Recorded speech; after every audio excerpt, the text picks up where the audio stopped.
the sovereign of the desolate sands. This video is purely for entertainment and does not infringe on copyrights or laws. The rights to the novel and image belong to the original author. We do not claim ownership. Don't like waiting and want to listen to this fanfic in full now? Subscribe to our Patreon, where you'll find the best fanfics. Chapter 76. A gentleman is not an instrument.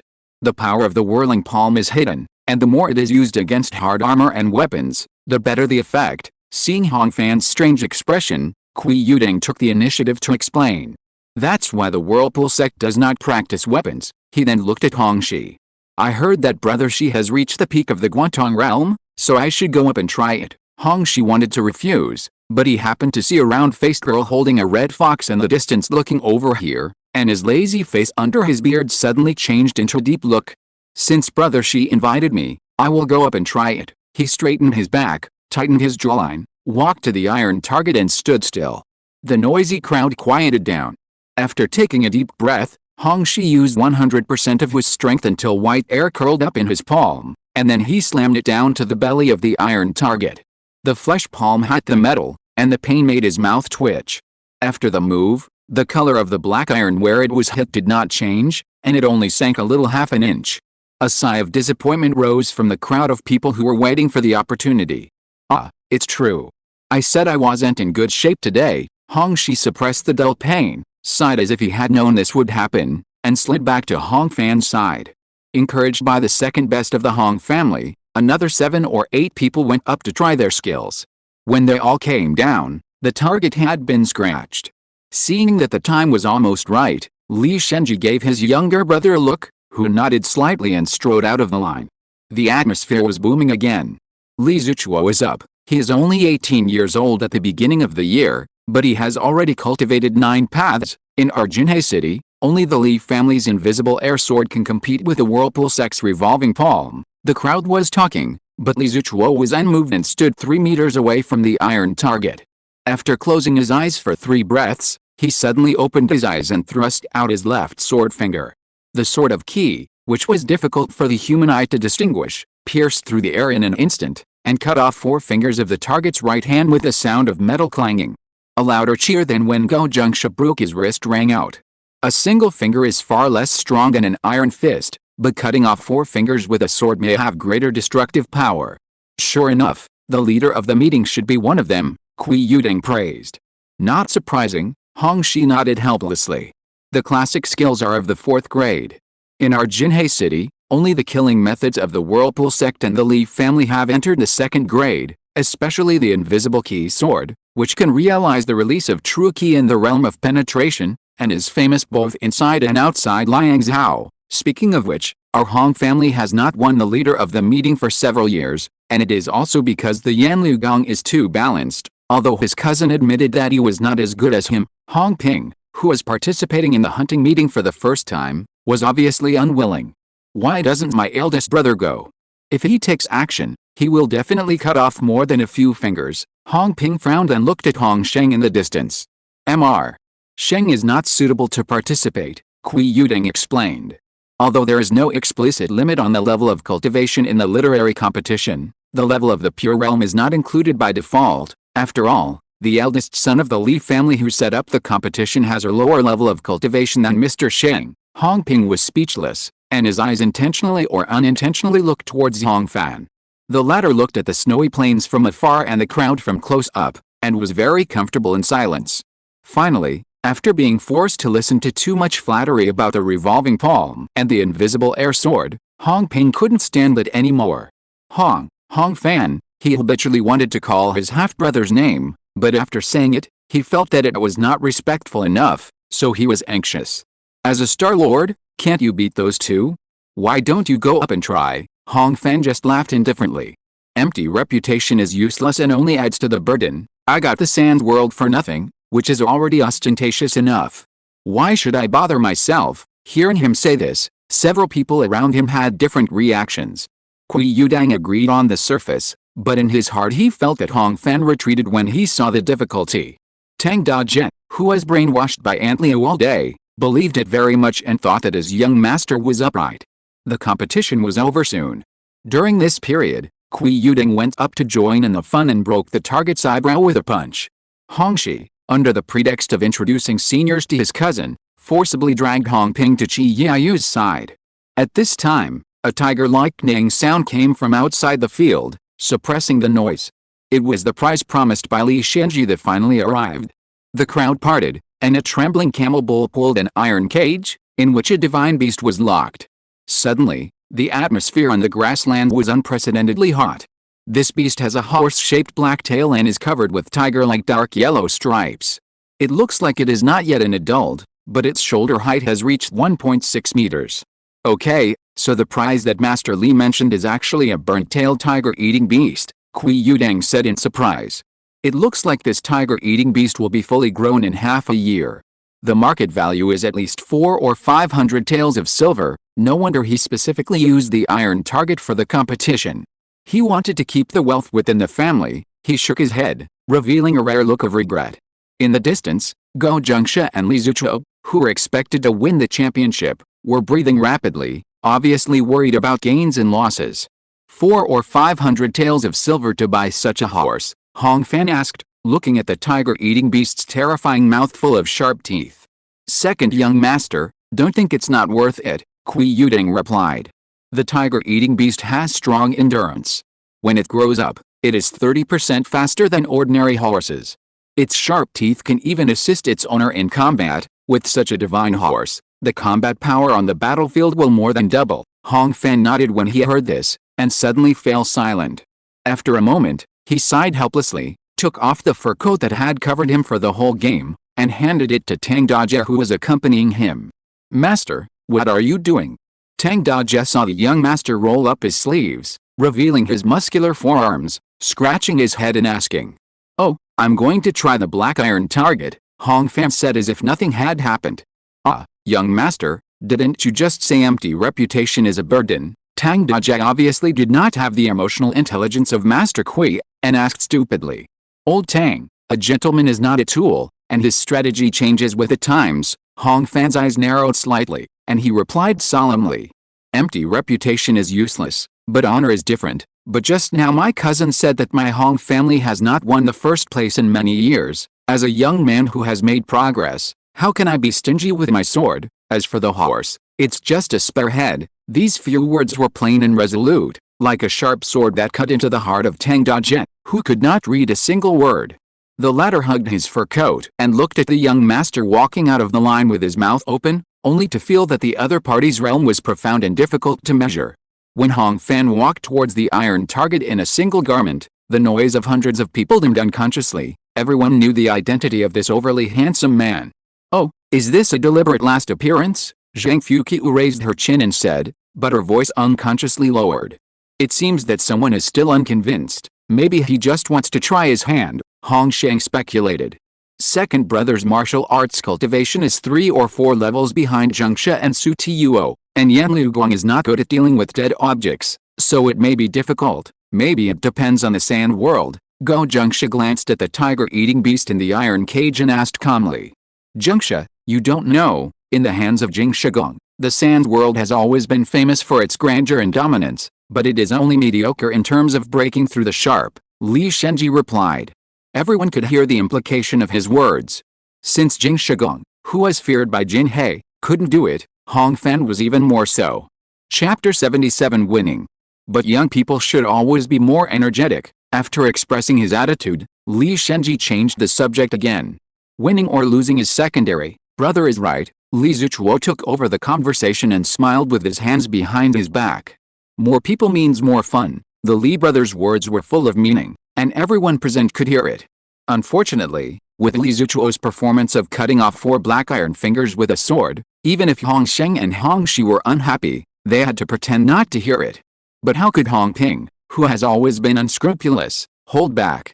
Martial arts, prove the way with martial arts, and it is kung fu that is earned through fighting. He opened his mouth and said the catchphrase of his own teacher. We haven't even started yet. Where do you get the final conclusion? As soon as the words came out, not only Hong Sheng and Hong Shi, but even Hong Ping himself felt strange. Just 3 days ago, he could not have thought that he would speak for Hong Fan one day. Then wait for that person to take action, Zhang Fuqiu sneered.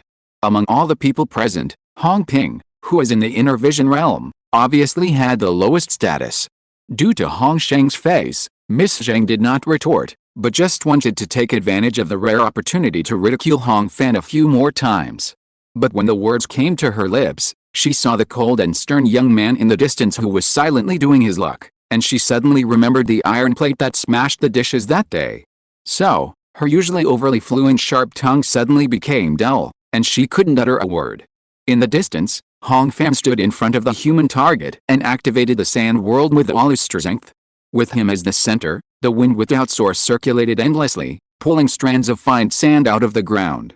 The sand flow gathered one after another, shrank into a ball in Hong Fan's palm, and accelerated the rotation. The sword finger was raised horizontally, facing the neck of the iron target. Then, a buzzing sound that was so sharp that it was almost beyond the range of human ears sounded. Li Shenji opened his eyes and saw a short sword-like beam of sand burst out from Hong Fan's fingertips and hit the edge of the black iron. A large handful of golden sparks flew instantly. Amidst the huge roar, the sand knife with a pressure of over 100 megapascals penetrated inward with an unstoppable force, and almost instantly pierced through the iron wall. Hong Fan stabilized his strength and slowly moved his arm horizontally. Within 3 breaths, the sand knife cut through at a uniform speed. As the last cluster of fireworks was annihilated in the wind, the entire black iron had rolled to the ground, smashing a pit. The sand flow dissipated, and the whole scene suddenly froze. There was no cheering, no cheering. Everyone's eyes fell on the smooth and straight cross-section of the iron target, and it was hard to believe what they saw for a while. "Is that a black iron target?" Go Jingsha swallowed his saliva and asked without thinking. But Li Shenji still understood what he meant and nodded to confirm. "That's a black iron target," Master Gao repeated the same words again. In addition to being shocked, he didn't even have time to feel sorry for the tiger-eating beast that had completely lost. As for Li Zuchuo, who had just been confident of victory, his fists clenched and unclenched at this time, and he was actually at a loss. There was no other reason. In front of Hong Fan's achievements, the whirling palm and the invisible sword pale in comparison in terms of momentum and power. There was no room for comparison. The discussion slowly spread among the crowd, but for some reason, everyone kept their voices down. "Brother Sheng, can you cut off that black iron head with your bare hands?" Hong Shi couldn't help asking. "I'm afraid it's a bit difficult." Hong Sheng hesitated for a moment, but still answered truthfully. The black iron heavy armor of 40 to 50 kilograms, with a chest diameter of more than half an inch thick, can be smashed with a casual punch, but the diameter of that man's neck is a full 3 inches. The more he spoke, the more incredible he felt, and finally he was speechless. You must know that Hong Fan still has a gap of 6 regular meridians and 7 extraordinary meridians from him. While all the masters present were still confused, Hong Ping, who didn't know why, became the most excited one. "I said that you have to fight to know the martial arts," he said proudly and asked deliberately. "What do you think of this move my second brother showed?" Zhang Fuqi was furious at Hong Ping's smug look. But when she thought of the fact that this kid had 2 brothers with extraordinary talents, Miss Zhang had to remain silent and swallow her anger. The iron target was beheaded, so there was no need to continue the competition. The crowd gathered and surrounded Hong Fan in the center. "Second young master, what is the name of this move you just showed?" Kui Yuding was so curious that he asked the first question. "This is a move I figured out myself, named Sand Flow Knife," Hong Fan replied, taking back the fur coat handed over by Tang Dajie and half putting it on. "Speaking of which, I just practiced this move at the end of last month, and I didn't expect it to come in handy this time." Hearing him admit the origin of the move, the crowd started to talk again. "It's really a self-created move. I said that Master Jingsha didn't know this move back then. It's so powerful in the Guantong realm. What will happen when he reaches the Xiantian realm?" The second son of the Hong family has only inherited the sand world for more than half a year, and he can actually create such a killing method. Various sounds of praise and shock mixed together, making Li Shenji's face look even uglier.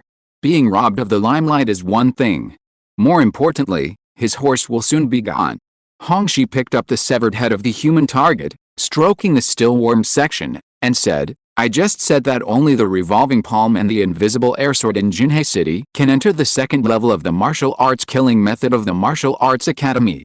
I didn't expect that my cousin, who is not even 20 years old, has created such a move. I just don't know if this move must be driven by the life star, If it can be driven by martial arts, it may be able to enter the first level. His words triggered a lot of agreement. Water cutting and sand containing water cutting, a technology that emphasizes cutting energy rather than cutting hardness, is a product of the second half of the 20th century even on another Earth. In other words, even in the early days of the Cold War, billions of people on Earth had not thought of this idea. The principle was far beyond the understanding of Dahua warriors. To these people, the move just now was more like Hong Fan turning sand into a sword and slashing it with one blow. Because of this, it seemed so powerful. Standing in the center of the crowd, Hong Fan was widely praised but did not respond, just smiled politely. In fact, the current youth version of the sand flow knife has many disadvantages and is not as powerful as it looks. The long pre-charge swing, the considerable consumption, the short killing distance, the inability to move and cast spells. In short, the actual combat effectiveness is pitifully small, and it can almost only be used to execute opponents who have no power to resist. Of course, Hong Fan will not expose his shortcomings. After a moment, Li Shenji finally adjusted his mood and reached out to suppress the noise. "Everyone, this hunting competition seems to have a result," he said loudly. Young Master Hong Fan of the Jinhei Hong family cut off the head of the black iron target with the sand flow knife, and should be the leader of the meeting. Does anyone object? Of course, no one responded. Seeing this, Li Shenji signaled the crowd to make way and made a path to the iron cage. "Brother Hong, please." He extended his hand and led Hong Fan to the cage. "I bought this scorched-tail tiger-eating beast by chance for 600 taels of silver. It will be 3 years old in half a year and can be used," Li Shenji explained, holding back the pain in his heart. Now, a good horse is paired with an excellent master, and they complement each other. As soon as these words came out, the crowd cheered like thunder, especially Tang Dajie and Hong Ping, whose hands were red from clapping. Such a boiling momentum made Li Shenji, who had suffered a huge loss, even more unbearable. Since this beast has changed its owner, it should be handed over now. He waved his sleeves and ordered the servants. Chapter 78 Taming the Beast. The servants of the Li family did not hesitate to receive the order and immediately opened the cage door. Seeing that freedom was approaching, the tiger-eating beast, which was restless because of the humans around it, roared and stumbled out with small steps. Its sharp teeth and fierce momentum immediately scared the onlookers back more than 10 meters. "Don't worry, everyone," Li Shenji realized that he was too late and hurried to comfort him.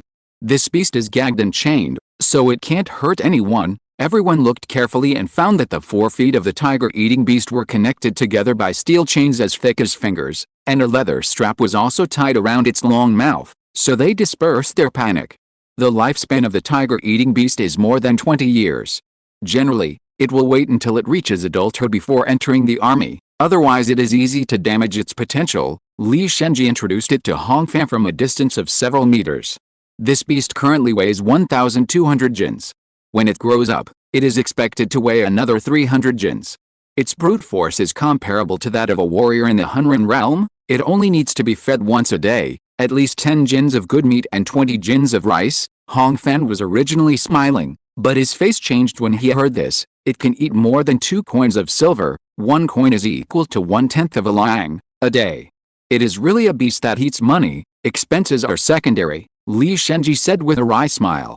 The tiger-eating beast is not like an ordinary horse. It is known for its explosive temper. If you can't make it recognize its master, it may cause trouble at any time. When I bought this beast, I decided to use it as a hunting prize, so I haven't tamed it. Brother, do you want to try it now? His question immediately ignited the emotions at the scene. Among the hundreds of people at the scene, not many have seen the giant tiger-eating beast, let alone tamed it. Before Hong Fan made a decision, Hong Ping couldn't help but come up. Hong Fan, he habitually called him, and was glanced back by Hong Fan, so he quickly changed his words. "Second brother, how about letting me go up and try first?" Among the children of the Hong family, Hong Ping likes birds and beasts the most. He has often visited the stables in recent years. Not to mention hunting dogs, he has already killed many rabbits and pigeons. Hong Fan turned back and exchanged glances with Hong Xing, and then carefully looked at the iron chain and leather straps on the tiger-eating beast, so he did not spoil Hong Ping's interest. "Okay, you go, be careful." With his brother's approval, Hong Ping took off his fur coat and handed it to Zhang Yaokei, and walked towards the strange beast with his hands rubbed.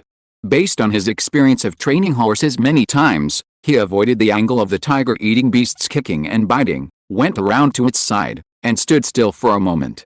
Because the eyes are located on both sides of the head, horses have almost only two-dimensional vision, and their perception of static objects is also poor.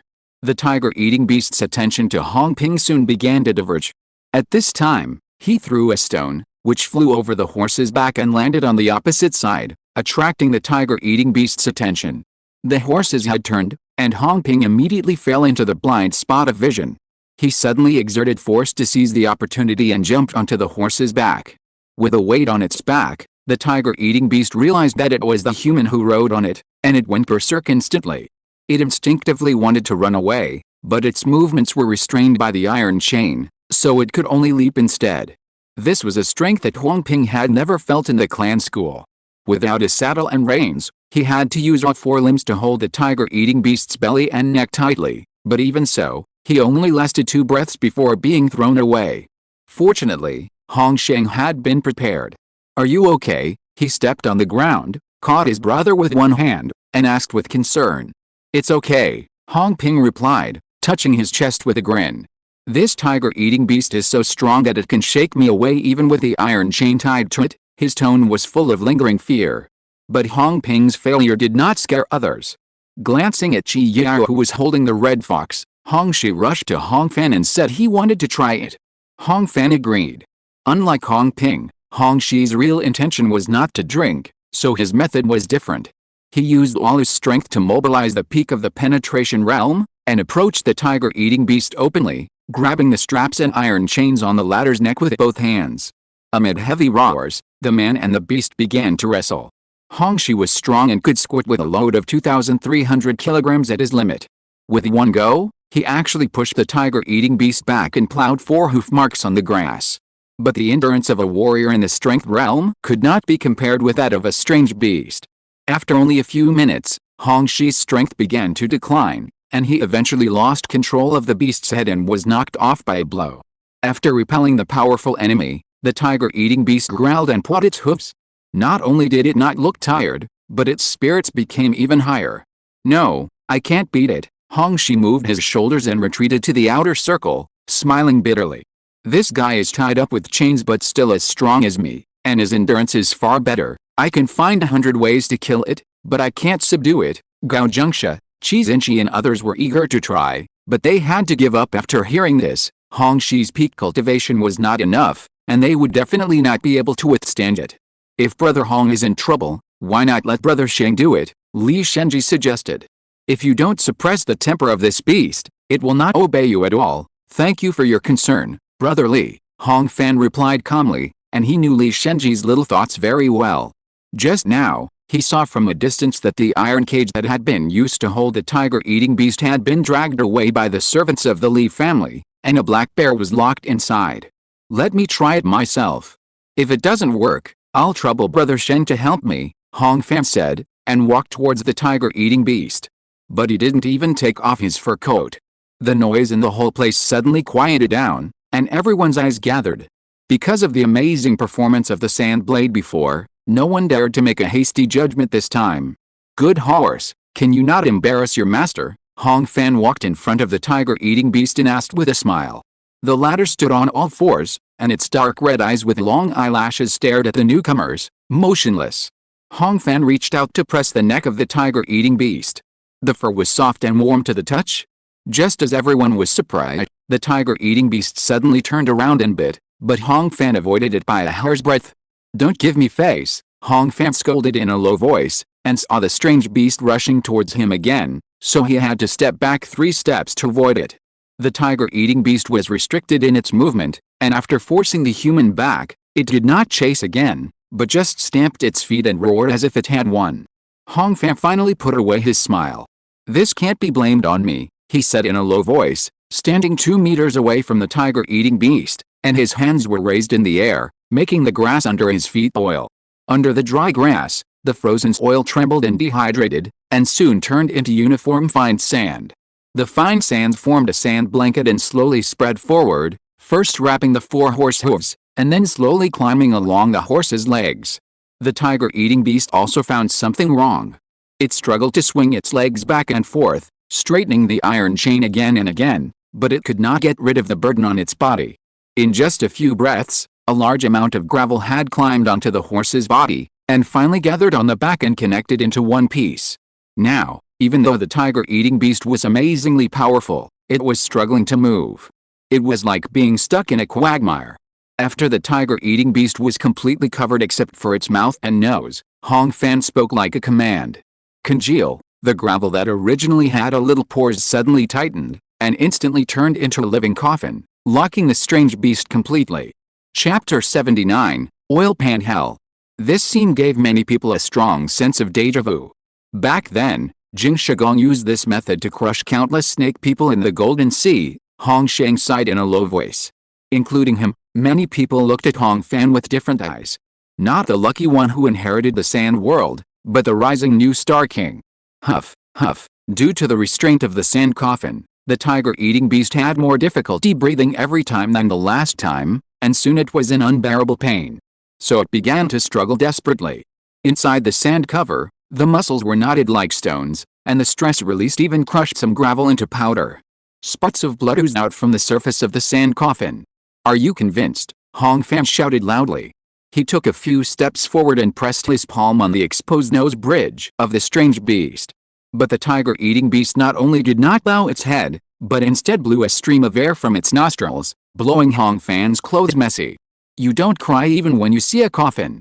You are a man of courage. Hong Fan suddenly thought of the Bentley back then.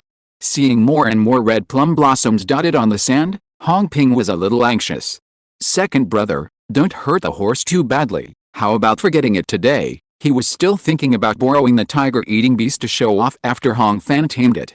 Hong Fan waved his hand and smiled. Don't worry, I will change to a gentler method. He said that he moved 2 steps sideways to stand beside the tiger-eating beast and put his hands on the surface of the sand coffin. After a moment, there seemed to be no change. What is this trick? Why does the sand coffin feel looser? Li Zuchao frowned in confusion. But he immediately saw that his brother's face suddenly became gloomy. At this time, Kui Yuding also found a clue. Don't look at the sand, look at the snow. Everyone looked over and found that the snowflakes blown by the wind quickly liquefied and evaporated when they approached the sand coffin. Not only that, even the blood drops oozing from the tiger-eating beast were drying up quickly. Hong Fan, are you using the flame flow? Li Shenji was shocked and didn't care about the attitude of a noble man, and asked sharply. Brother Li has good eyesight. Hong Fan turned his head slightly, and sweat dripped down his jade-like face. That day in Tinghe Pavilion, Brother Shi mentioned that the dual cultivation of the life-star martial arts requires 2 rare talents, tough meridians and exquisite mind. He paused, turned his head deliberately, and spoke again. Hong Fan is not talented, but he just happens to have them. Li Shenji was slightly absent-minded and swallowed his saliva. Zhang Fuqiu twisted her fingers, thinking of her words of mocking Hong Fan that day. Not only did her cheeks burn, but she also felt a trace of regret in her heart. The crowd was speechless for a while, just silently watching Hong Fan standing proudly in the center of the grassland, with his left hand attracting the wild sand-wrestling beasts, and his right hand controlling the flames to steam the ice and snow. The whistling wind came and hit this gentleman, but it couldn't shake at all. Huff, the tiger-eating beast that was forced to steam in the sauna was breathing more and more difficult. Being in the hot sand, it seemed to go from the cold winter to the hot summer in an instant. And only the mouth and nose were cool. The already unbearable heat, coupled with a blockade without dead angles, brought an indescribable sense of despair. If I had to describe it, it was probably like being thrown into an open-air parking lot at 40 degrees Celsius wearing a straitjacket from a mental hospital. After more than 100 seconds, Hong Fan knew that the time had come. As he slowly withdrew his true energy, the sand coffin collapsed, and the tiger-eating beast, which had sweated and dried for countless times, collapsed to the ground and could not even stand up. At this time, the crowd who had watched the whole scene also relaxed their half-held breath, making it seem like a breeze in the field.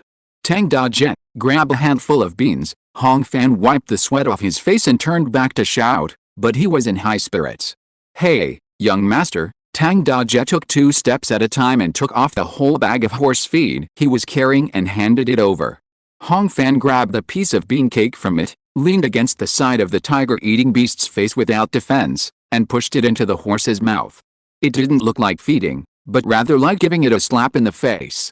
However, the beast that had just returned from the oil pan hell didn't dare to show off. Not only did it open its mouth and eat honestly, it swallowed it like a reincarnation without even chewing it. Hey, this sharp-toothed horse has given in. Seeing this, Tang Daji's face suddenly showed joy, and he slapped his thigh and shouted. As he spoke, he couldn't help but use his horse-raising and carriage-driving skills. First, he lifted his lips to see his teeth, and then touched the base of his legs.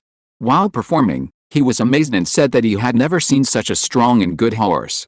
The tiger-eating beast felt humiliated and struggled to turn its head to bite people, but when he saw Hong Fan's fingertips flowing with desert sand, he had to suppress his grief and anger and lower his head to pretend to be dead. Then, more curious big hands began to wander over it. Hong Shi touched his chest muscles, Chi Yayu pulled his mane, and Hong Ping lifted the horse's tail and reached down 3 ways. Fortunately, the humiliating moment didn't last too long. The Li brothers' forced smiles were too obvious, which ruined everyone's interest. As the sun was setting, everyone left. Hong Fan personally put on the bit and reins for the tiger-eating beast and led it back to the temporary stable. In the wooden fence, Tang Dajie led the other servants to diligently make an independent compartment for the tiger-eating beast, and they were so excited that they seemed to have reached a new peak in their career. I already have a Bentley, so you can be called Honky. Hong Fan patted the neck of the tiger-eating beast and said leisurely. He could clearly feel that the intelligence of this strange beast was much higher than that of ordinary horses, so after repeating it several times, he knew that Honky had become his name. You are still young now, eat well and grow up every day, and I will recruit you in half a year. Hong Fan led the tiger-eating beast into the stable, causing the surrounding war horses to panic. Don't bully other horses, don't bite Tang Dajie, don't run away. If you are obedient in the next 6 months, I will keep your balls. He first pointed to Honky's crotch, and then looked at Bentley huddled in the corner. If you cause any trouble, don't blame me for cutting you off forever. The next day was December 4th. There was a light snow, but the sun was shining brightly. The young men and women who participated in the hunting party took a late nap in the tent, and continued to enjoy the various game they had hunted in the past few days at noon. After the meal, the servants extinguished the fire, dismantled the tent, and prepared the horses and carts. At 2 p.m., the team set out on time and was expected to arrive at Jinhae City that night. The team on the way back was obviously more bloated. Many horses that were empty when they came were temporarily used as draft horses, and the carts behind them were filled with frozen prey. More than an hour passed. The long snake-like team walked into valley. Hong Fan looked around and felt quite familiar. Soon Hong Ping also reacted. The mountain to the west seems to be the low mountain that my second brother and I passed by when we were hunting wild boars the day before yesterday. Over the call, there's a big cliff. He pointed at the mountains, not knowing that he was also being pointed at by others. Second brother, people are coming. On the eastern hillside, Uk Chang retracted his finger and asked He Liangjin, who was a head shorter than him.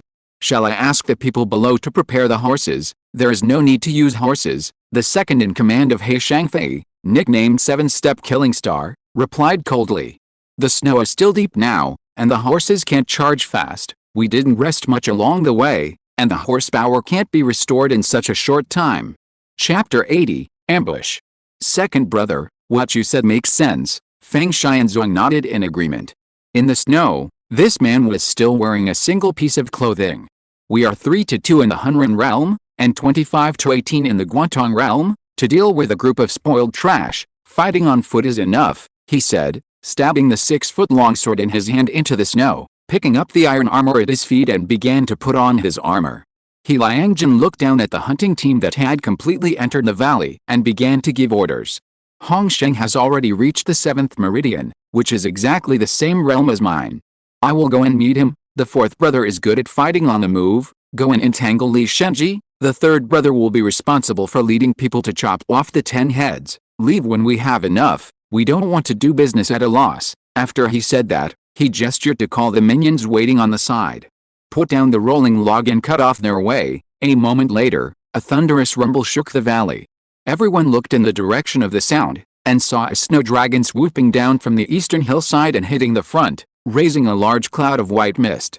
Avalanche or falling rocks? Hong Ping asked casually without noticing anything unusual. But Hong Fan and his companions, with their strong eyesight, had already caught a glimpse of several figures following the snow dragon down the mountain. A sharp, ear-piercing sound rose from the ground, suppressing the echo left by the rolling logs falling down the mountain. Seven-step killer Hiliangjin, please stop and rest for a while. The whistle rushed along the wind and spread all the way to the end of the valley. He Shangfei's notoriety, coupled with the hundreds of armed sand bandits who came out of the forest at this time, made the team of more than 500 people turbulent. No one could have expected He Shangfei to intercept and kill. The hunting team was large in number and powerful in combat, and did not carry any property. But it happened that they were all the core young children of each family, involving a large number of people. In other words, difficult to deal with, no money, and serious consequences. This is the target that bandits dislike the most. But the facts are already in front of us. At the front, as the organizer, Li Shenji had no choice but to step forward and talk. Hiliangjin did not hide his purpose and told him directly. Don't worry, young Master Li. We are not here to kill, we just want to borrow 10 heads. The warm voice was accompanied by a smile. Then, the 3 heads of He Shangfei were satisfied to see many hunters hired by the Li family escape from the mountain on both sides of the team, and soon reduced the number of target people by nearly 1/5. These villagers were originally paid to serve. At this time, for a few taels of silver, how could they be willing to risk their lives for the young masters and young ladies in the city? Just as Li Shenji was trying to mediate with words, the backbones of each family had already responded. Carts and sleds were arranged to form a temporary obstacle. A dozen young ladies with no fighting power were protected by servants and evacuated to the outside of the valley. There are 130 people on the opposite side, less than half of our number, Hongshi said, taking 2 hatchets from his horse. The sand bandits can only fight with the wind, and it is not difficult for us to hold on to the valley road. He looked at Huangping and said with ease. You are young, so let Sui Yao and the others retreat first. Hearing this, Zhang Yaokei, who had a hunting knife stuffed into his arms by Tang Dazhen, showed a happy expression. As a family son, the more dangerous it is, the more he cannot escape. Abandoning his master will only lead to a worse fate than dying in battle. But Huangping flatly refused. I won't leave, brothers fight tigers together, cousin, don't look down on me. He took off the horizontal sword hanging on the side of the saddle and followed closely. Hong Sheng was about to dissuade him, but Su Hongfan took the lead and pressed Huangping's shoulder. You haven't left the clan school yet, so you are not a coward if you keep yourself safe. Hongfan exerted force with his 5 fingers, forcing his younger brother to look directly at him, and said quickly. If you don't leave, you may die here later, or you may be disabled for life. He paused for a moment and asked again. I'll ask you again, leave or stay. Hongping was choked at first, and then his face flushed. Hongping, am not afraid of death. He clenched his sword, as if he was standing on the cliff of hunting pigs for the 2nd time, and replied with his neck stiff. You will confess your own life and death, and it's enough if you don't regret it. Hongfan nodded lightly, and said nothing more. He just rushed to the front of the battle under the protection of Tang Dazhen, who was holding a steel fork.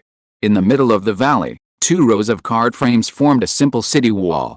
On the empty sides of the city wall, hundreds of people held swords and guns and stood silently, ready to fight. Young Master Li, some of the jobs we took on He Shangfei failed, but we never regretted it. Hiliangjin squatted on a horizontal rolling log and gently moved his 10 fingers. Since you don't want to lend this head, we can only take it ourselves. Little ones, follow me to kill it. He let out a sharp whistle like a night owl, stepped on the snow for dozens of steps, and was the first to enter the battle. The 3-meter-long hunting spear stabbed from the back of the cart. Hiliangjin ducked to avoid the tip of the spear and rolled onto the cart. When he stretched his arm again, he had already poked a finger into the chest of the servant holding the gun. The latter didn't feel any pain when his finger was hit, but when he tried to move again, he suddenly spit out a large mouthful of blood. When the hunting spear and the body fell to the ground at the same time, Hiliangjin had already rushed into the crowd and killed another person. The 7-star finger he practiced is a famous 3rd-grade martial art. It is said that each strike can cut off the ki channel. And as long as it hits 7 times, the accumulated injuries will be detonated simultaneously, and the person hit will be helpless. The name 7-step killing star is derived from this. With a 7-star finger, Hiliangjin killed 3 times in 3 steps until an invisible fire cloud forced him back. What a fire cloud palm! He grinned and took the initiative to meet Hong Sheng. At this time, The lagging sand bandits shouted and killed. The two sides engaged in full-scale battle. On the west side of the front line, a big man holding a short spear stepped onto the cart and stabbed Hong Fan. Since ancient times, it has been difficult to fight with a single knife. But the advantage of cultivation can make up for everything. Hong Fan arrived first after he started, and cut off the spearhead with his backhand. The second knife slashed out horizontally, cutting off the bandit's calf. Screams and blood mist spurted out at the same time. The bandit lost his balance and fell on the car, instinctively grasping the wound. Tang Dajie, who was guarding on the side, pulled out the hatchet from his waist, rushed over and chopped him in the throat, and did not let go until the body was completely motionless. The front lines were intertwined in an instant, and it became a situation of you and me. The world became crowded. Above the fighting crowd, roars, screams, shouts, and the sound of weapons hitting weapons and wood mixed together, boiling the snow valley together with the blood pouring out. Tang Dajie was sprayed with blood from his neck, and when he was smearing it with his hands, he heard a retching sound behind him. He looked back and saw Hong Ping kneeling on the ground and vomiting tears, and even the knife fell to the ground. At the critical moment, Hong Fan stopped talking, stepped forward, grabbed his collar, and slapped him twice. Hong Ping's face swelled up immediately. His face hurt, but his eyes became clearer. "It's still not too late to leave now," Hong Fan said, turned around and chopped off a falling arrow. Behind him, Hong Ping stared blankly at the snow under the cart that was burned by the dripping blood. After a moment, he picked up his sword and stood up to guard his brother's side. After the first wave of attacks, the positions of the three brothers of the Hong family were still stable. However, many other positions had been lost.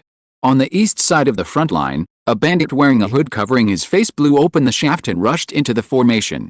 The 6-foot sword chopped, first breaking the gun barrel, and then entering the sternum of the gunman. While drawing the sword, the man stepped forward and lowered his shoulders, knocking away the second man. Chapter 81 Threat. Warriors are never invincible in front of mortals. Not to mention the iron nets, powerful crossbows, wolf-tooth whisks, etc. developed specifically to restrict warriors. In narrow terrain, only a few heavily armored infantrymen who work in harmony are enough to surround and kill a master of the penetration realm. But in a small-scale melee, a person who bullies the weak can become a blood loss point that the enemy cannot bear. The sand bandit holding a bin knife was about to expand the results of the battle when he heard a clear sword sound behind his ear. He put the knife on his shoulder and used the broad blade as a shield. A clanging sound suddenly arose. The sand bandit withdrew his knife and turned around, feeling the spreading spiral wind wave brushing across his face. He reached out and wiped the blade, and found that the intersection was obviously deformed. Thunder Sword, he looked up at the person who came and asked in a deep voice. Li Zuchuo, who was rushing through the battlefield at a high speed, responded loudly, "It's your grandfather Li." The voice just came out, and the second Thunder Sword came again. The sand bandit strode forward and swung his knife into a wheel, blasting the invisible ripples that broke through the air. The true energy dispersed, but the sense of danger did not diminish at all. At the critical moment, the bandit tilted his head and turned sideways. He only heard the sound of wind flashing by his ears. First, the front of his hood was torn open, and then the leather armor on his left shoulder was broken. Blood dripped down his cheek. "How does the wind-chasing sword taste?" Li Zuchuo saw the half-inch deep wound on his opponent's face and laughed loudly. But his smile soon froze. The chaotic wind lifted the bandit's hood, and Li Zuchuo only then vaguely recognized that the person he was fighting with was not Wuming Guotong realm, but clearly the third leader of Heishang Fei. Broken Steel Feng Xianzong. He found out too late. 5 steps away from the enemy, Feng Xianzong no longer hid his strength, and the power of the Hunren realm burst out, and he swung his sword with all his strength against the Thunder Sword. The speed of this sword was nearly twice as fast as before, making it impossible to avoid it. Blood spurted out, and Li Zuchuo screamed loudly, and his chest and abdomen were actually cut open by a sword. The bones of the second son of the Li family are no harder to chop than those of others. Feng Xianzong held the knife in one hand, casually tore off the leather armor that was blasted by the key sword, and stood naked in the snow. "I'll borrow your head first." He stepped on the side of Li Zuchuo's face and pierced down with a big knife. Blood spurted out 3 feet, and the scream stopped abruptly. Seeing that the top masters on this trip had surrendered within a few moves, Feng Xianzong surrounded him and no one dared to approach for a while, forming a circular vacuum. In the distance, Li Shenji, who had seen his brother die, was furious. However, the four-armed yaksha kept entangled with him with one-handed blocking fists, so that he could not rush to help. Fang Xianzong drew out the big knife and jumped onto the top of the carriage. There are 9 more heads, one of which is a designated one. Looking around the battlefield, he quickly found the special target. The cart had been broken into rotten wood. Avoiding the attack from Jinghua, Hong Fan hit him with his backhanded slash, only breaking a few pieces of fine steel armor. The elite bandit in heavy armor grinned evilly, and instead of retreating, he charged forward with a heavy punch. Then he was grabbed by the wrist by Hong Fan. The iron hand was activated, and the high temperature of more than 300 degrees burned a large number of blisters. The bandit retreated in pain, but was suddenly thrown to the ground from the side by Hong Ping. Tang Dajie followed closely, and in a moment, the man had been stabbed several times in the gap of the armor. Blood was overflowing. "Are you all right?" Hong Fan asked in a low voice. He tore open the blood-soaked collar, and the lingering stench at the tip of his nose became even stronger. "It's okay," Hong Ping panted and replied. As soon as he stood up, he caught a glimpse of a man in the distance picking up a broken sword and then kicking it hard towards him. The speed was so fast that he didn't have time to open his mouth to warn him. Fortunately, his suddenly contracted pupils made Hong Fan aware of the danger. He clenched his 5 fingers into a fist, and the sand flow gathered. The broken sword shot at high speed and hit the suspended sand shield, breaking it into pieces. "Hong's son, this is the second time we meet," a rough voice sounded. Hong Fan looked back and saw a shirtless man holding a big knife, striding across the battlefield. There was a bloody wound on his face, and the heat rose from his body, easily melting the snow on his body. Fang Xianzong, Hong Fan's face became more and more solemn. "You go to the west to help Hongxi." He pushed Huang Ping and the other 2 away and gave the order without question. The flame flow force and the sand world were running at full power. "You still have the time to care about others." Fang Xianzong stepped closer and slashed twice in a row. Hong Fan dodged left and right and took 3 steps back, sweat on his forehead. But he knew in his heart that the other party was probably far from using his full strength. "Last time you attacked me by surprise and killed 5 of my men." Fang Xianzong raised his big knife horizontally and pointed the tip of the knife at Hong Fan. "How do you think I should repay you?" he asked sternly. Facing the blade, Hong Fan sneered. "It's just a simple favor, Third Master, don't worry about it." Fang Xianzong suddenly put away his anger.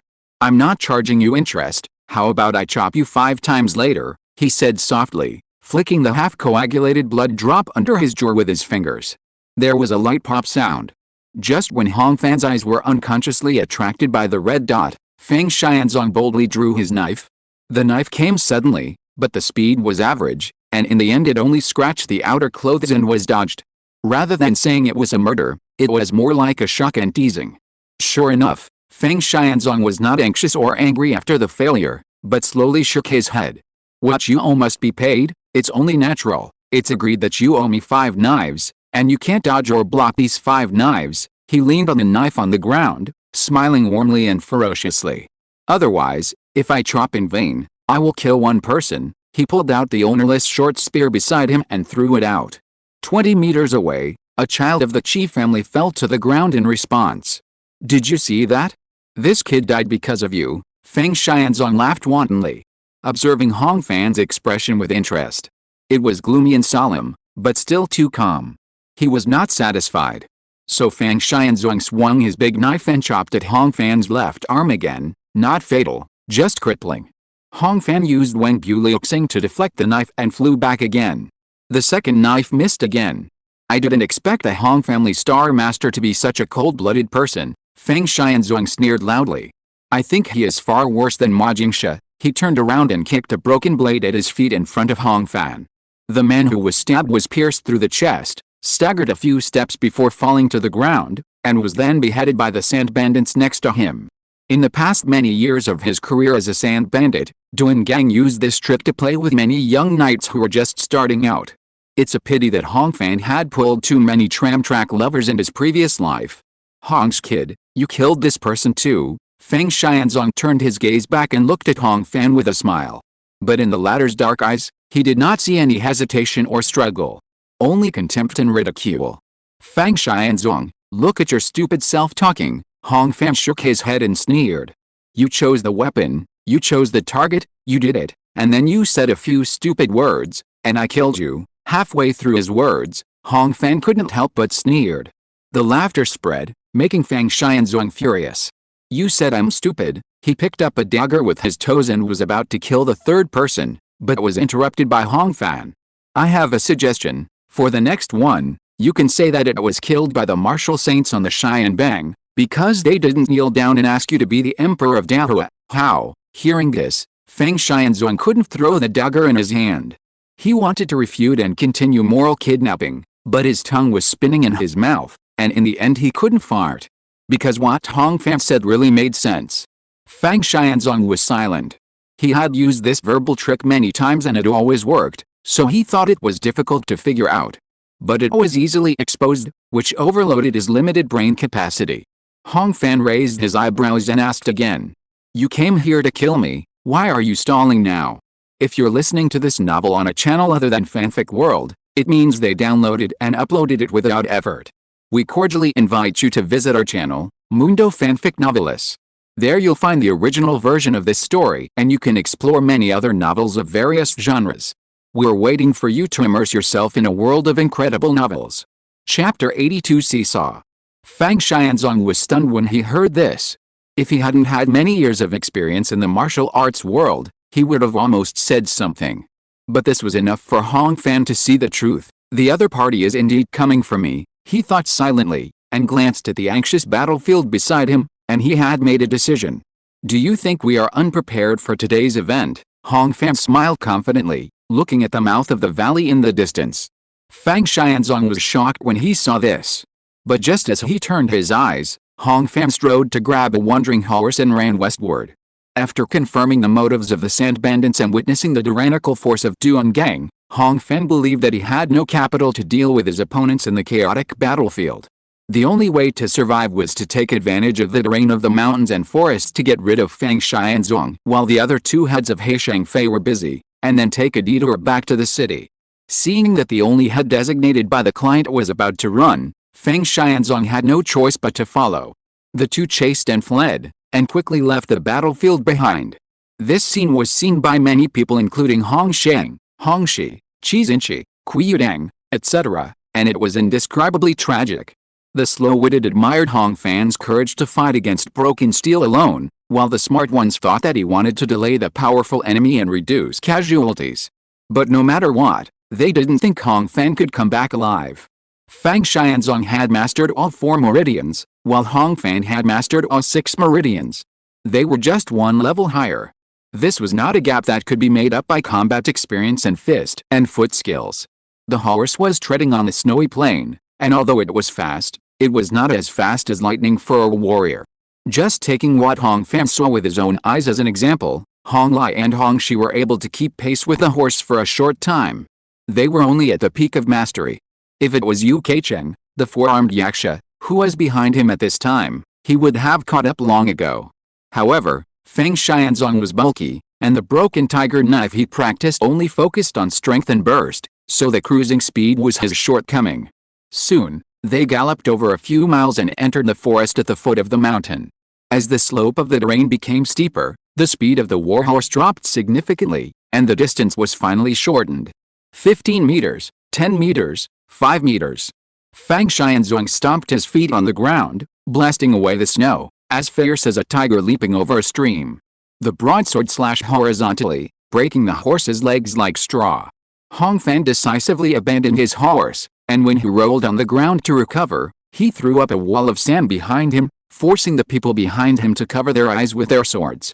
But the effect was only temporary. Before he could run 20 meters at full speed, the evil wind behind him was already approaching. Die! With a loud shout, Fang Xianzong slid out his sword. This time he spared no effort, and the speed of the sword was no less than the time when he seriously injured Li Zuchuo. Just hearing the whistling wind in his ears, Hong Fan knew that this sword was unavoidable. He tapped the ground with his feet, turned around in the air to face the enemy, and blocked the sheathed Wangbu Luoxing in front of him. The loud rumbling shook the dense forest. The broadsword pressed forward, first chopping the outer sheath into countless wood chips, and then easily knocking the blade open and pressing it into the sand shield. A huge force penetrated. The barren sand against Hong Fan's belly exploded in layers in an instant, absorbing kinetic energy and transferring momentum. Fang Xianzong paused and put away his sword. He glanced at the tip of the sword and saw no blood. After running at full speed for a long time and performing a thunder strike, even if he had the cultivation of the pure realm, he had to take a breath. On the other side, Hong Fan, who had used the force to get rid of it, flew backwards 7 or 8 meters like a cannonball and hit the bottom of a fir tree that 2 people could hug. The huge tree shook, shaking out a large piece of ice mist, and then the snow on the branches collapsed, burying Hong Fan. "You are a tough shell of sand?" Fang Xianzong said teasingly while calming his breath. There was no response. "Don't play dead, I smell the blood you coughed up," he deliberately nags and provokes, not wanting to take risks and give Hong Fan any chance. "You actually blocked it well just now, but with the weight of my broken tiger sword, how many times can you take it?" At this moment, the snow pile suddenly exploded.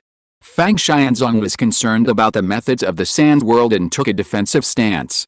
Then he saw Hong Fan biting the back of his horizontal sword and crawling up the trunk of the fir tree. The sharp cones made of gravel were set on his limbs, and he could easily nail into the bark with a wave of his hand, and send his master to the top of the tree in a blink of an eye. The speed was faster than that of monkeys and cheetahs. "Do you think a mere dead wood can save your life?" Fang Xianzong walked under the tree and asked with his head raised. Hong Fan, who was riding more than 10 meters high, suddenly hammered the branches beside him when he saw this. Heavy snow fell and splashed all over Fang Xianzong's head and face. "Mr. Fang, you are not good at killing people, but you talk a lot of nonsense." Hong Fan looked at the giant man with snow on his face under the tree and laughed loudly. Fang Xianzong was so angry that he took a few steps back, picked up a few stones, and threw them at the top of the tree. Unfortunately, he knew nothing about the techniques of hidden weapons and could not guarantee both strength and accuracy at the same time. Hong Fan either dodged around the tree or blocked with his sword and sand shield, easily getting out of trouble. "Just wait, I'll make you die." When the stone throwing failed, Fang Xianzong said a few more harsh words. But after the words faded, looking at Hong Fan who was huddled on the top of the tree, he couldn't think of any simple solution for a while. "You must know that the evil bandit Broken Steel has a strong back and strong waist, is more than 1.9 meters tall, and weighs more than 300 kilograms. There are so many sand bandits in the entire Jinhe Desert, and there is no giant stronger than him. Unfortunately, all of the above are disadvantages for climbing trees. If you get to the top, Fang Xianzong, who can't use a big sword and is not good at lifting and jumping, thinks that he may not be able to deal with the pervasive gravel. You must know that most of the people who died at the hands of Ma Jingsha were blocked by sand." After hesitating for a moment, Heishang Fizan chose to use force to overcome cleverness. In other words, chop down the tree. Holding a broadsword, Fang Xianzong slashed horizontally with a 12-level power, and the blow penetrated the heart of the tree. Hong Fan was high on the tree top, and he felt a shock under his feet, and he couldn't help frowning. The power of this sword was enough to cut through heavy armor, which was completely beyond his ability to deal with.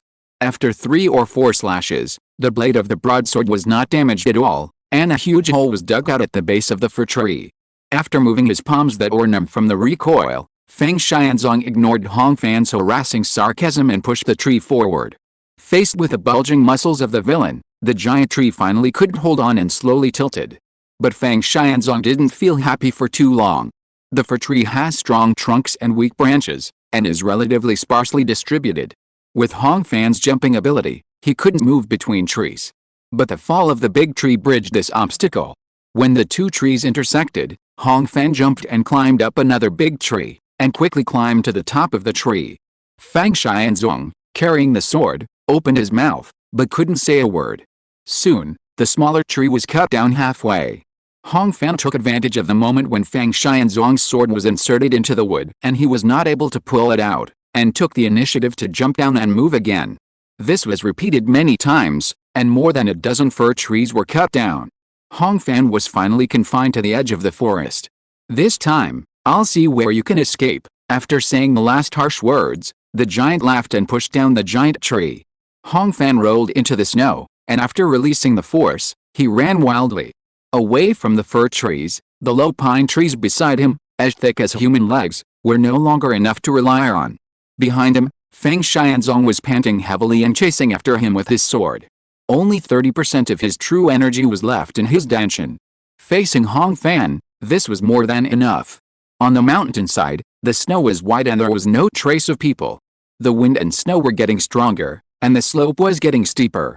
Hong Fan ran desperately against the icy wind, and his cheeks were numbed by the big snow particles.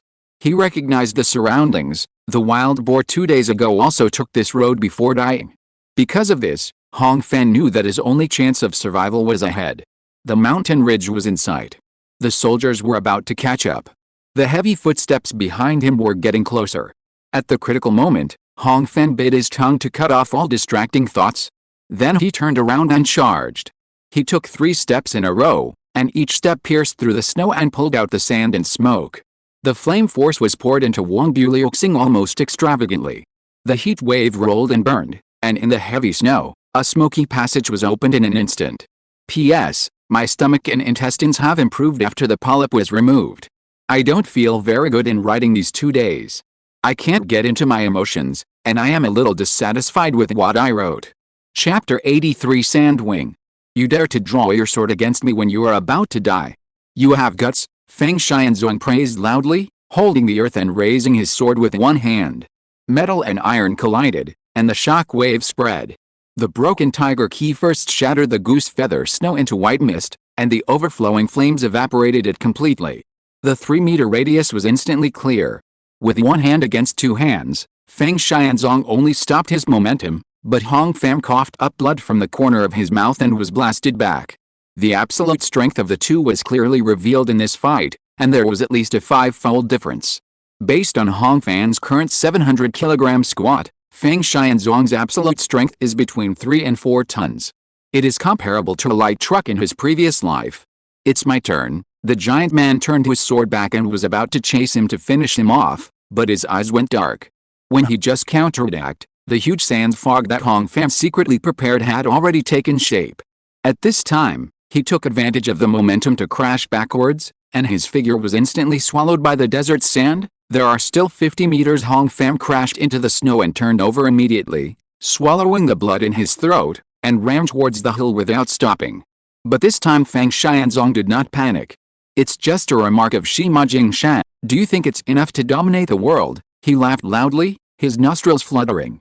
The next second, the snow exploded, and there was no figure on the spot. Hong Fan sensed the sand fog, and a strong human figure holding a sheet-like weapon suddenly rushed into it. The man's body was wide open, his arms were stretched out, and he stabbed at close range. How did he lock on to me? Hong Fan was shocked and had no choice but to passively defend himself in a hurry. The blade hit, and Feng Xianzong got feedback. The first force was to vertically shake the horizontal sword. The second force was to penetrate the sand shield. The third force was to cut off the flesh and bones. Feng Xianzong drew back the knife with all his strength, and heard a muffled groan with his eyes closed. The sand fog flew away, and he was bathed in light again. He opened his eyes and saw a faint bloodline on the snow. This is the secret technique of the broken tiger knife, called tiger sniffing. Feng Xianzong stroked the scarlet notch on the blade and said in a fierce voice, "A tiger will never lose sight of blood." As soon as he finished speaking, he burst into speed again and rushed towards the sand fog. On the other side, Hong Fan ignored the severe pain from the broken sternum, accelerated at full speed, and disturbed the desert sand to blur his position. But the fresh smell of blood emanating from his body was always conveying his movements, only 5 meters. The continuous desperate struggle made it difficult for the true essence of the sand world to continue. At the moment of life and death, Hong Fan had to use the knife on his back as a shield. Time seemed to slow down. The sand was swept away. The snow was crushed. The relative positions of the ridge in front of him, himself, and the giant behind him. The torrent of information swept across Hong Fan's spiritual platform and overlapped with reality after a snap of his fingers. The broken steel knife arrived and hit the 4-character inscription Wang Buliuxing right in the middle, cutting off the scarred horizontal knife. The sound was sharp, rising and falling. Hong Fan's mind went blank, knowing that life and death were no longer in his control. 3 steps away, Feng Xianzong still closed his eyes, but his experience of wielding a knife countless times allowed him to clearly judge the movements of his prey. The opponent's weapon was lost. The tip of the knife was half an inch into the flesh, and the blade was half a foot long. It was not enough to kill, but it affected the opponent's center of gravity. "This knife will cut off your head," Feng Xianzong laughed wantonly, and his right foot stomped on the ground like thunder. In the dim sand fog, the two of them jumped out at the same time with all their strength, one after the other. The distance of several meters passed in an instant. In this battle, Feng Xianzong was able to hold the knife with both hands for the first time and use all his strength on the prey. With this knife, both the sand shield and the human body will be cut in half. But he never expected that the knife that was sure to kill would miss. How did Hong Fan move? Feng Xianzong was puzzled. Using sand to lift himself, he can't breathe after being stabbed twice by me. His mind kept racing until he stepped into the air. Fear suddenly struck, corroding bones and intestines. The sand fog was blown away by the mountain wind, returning to the sunlight. Feng Xianzong opened his eyes and found himself in the sky hundreds of feet high. He glanced back and saw a cliff hanging behind him.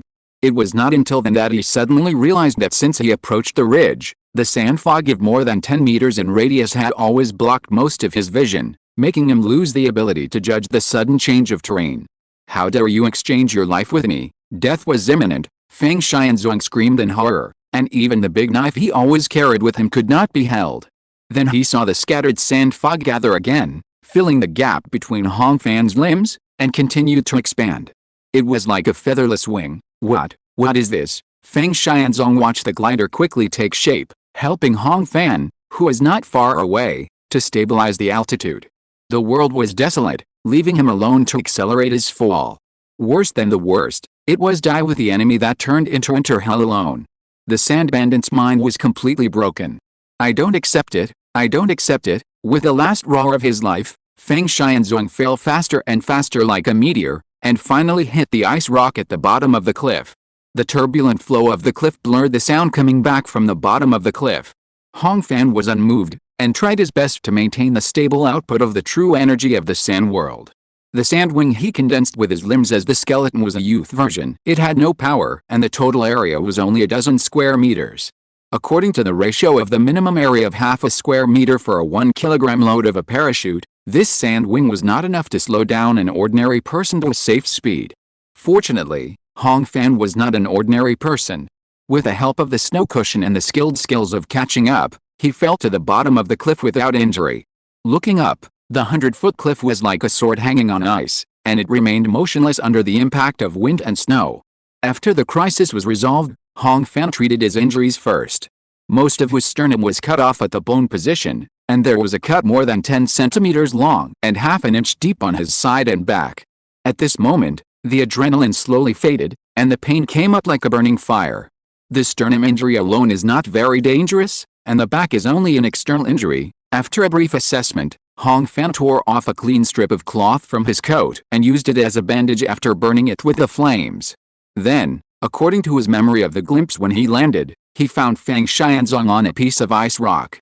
The giant fell down a 300-meter cliff, but he was not dead yet. Both legs were broken, waist and hips were eroded, all 5 internal organs were damaged, and the internal bleeding points were countless. Hong Fan examined Feng Xianzong's injuries with a pressing technique and exclaimed, "You can still breathe, your physique is well deserved." He stood up and stared at the bulging eyes of the sand bandit. "You may not believe it, the gap between our strength is too big. I just wanted to use this natural chasm to escape. I didn't expect that you were too murderous and fell into the abyss." Hong Fan was silent for a moment, and then asked softly, "I heard that when a man is about to die, his words are kind. Serdoin Gang, can you tell me who wants to kill me?" Feng Xianzong became excited and seemed to want to curse. But his throat was blocked by blood clots, and he could only make a hoarse sound in the end. "Well, I thought too much." Hong Fan nodded, turned around and walked down the ice rock. Next to the wild boar that was kicked off the cliff 2 days ago and now has been frozen into an ice block, there was a half-broken steel sword lying. He picked up the sword, weighed the weight that was still in his hand, and strode back. "The bully will not die a good death, and the competitive will meet his enemy. You are here today, all because of yourself." Holding the sword with both hands, Hong Fan spoke clearly and stood tall beside the sand bandit. "Feng Xianzong, this life is coming to an end. Is there anything you haven't done yet?" The hoarse sound suddenly became fierce.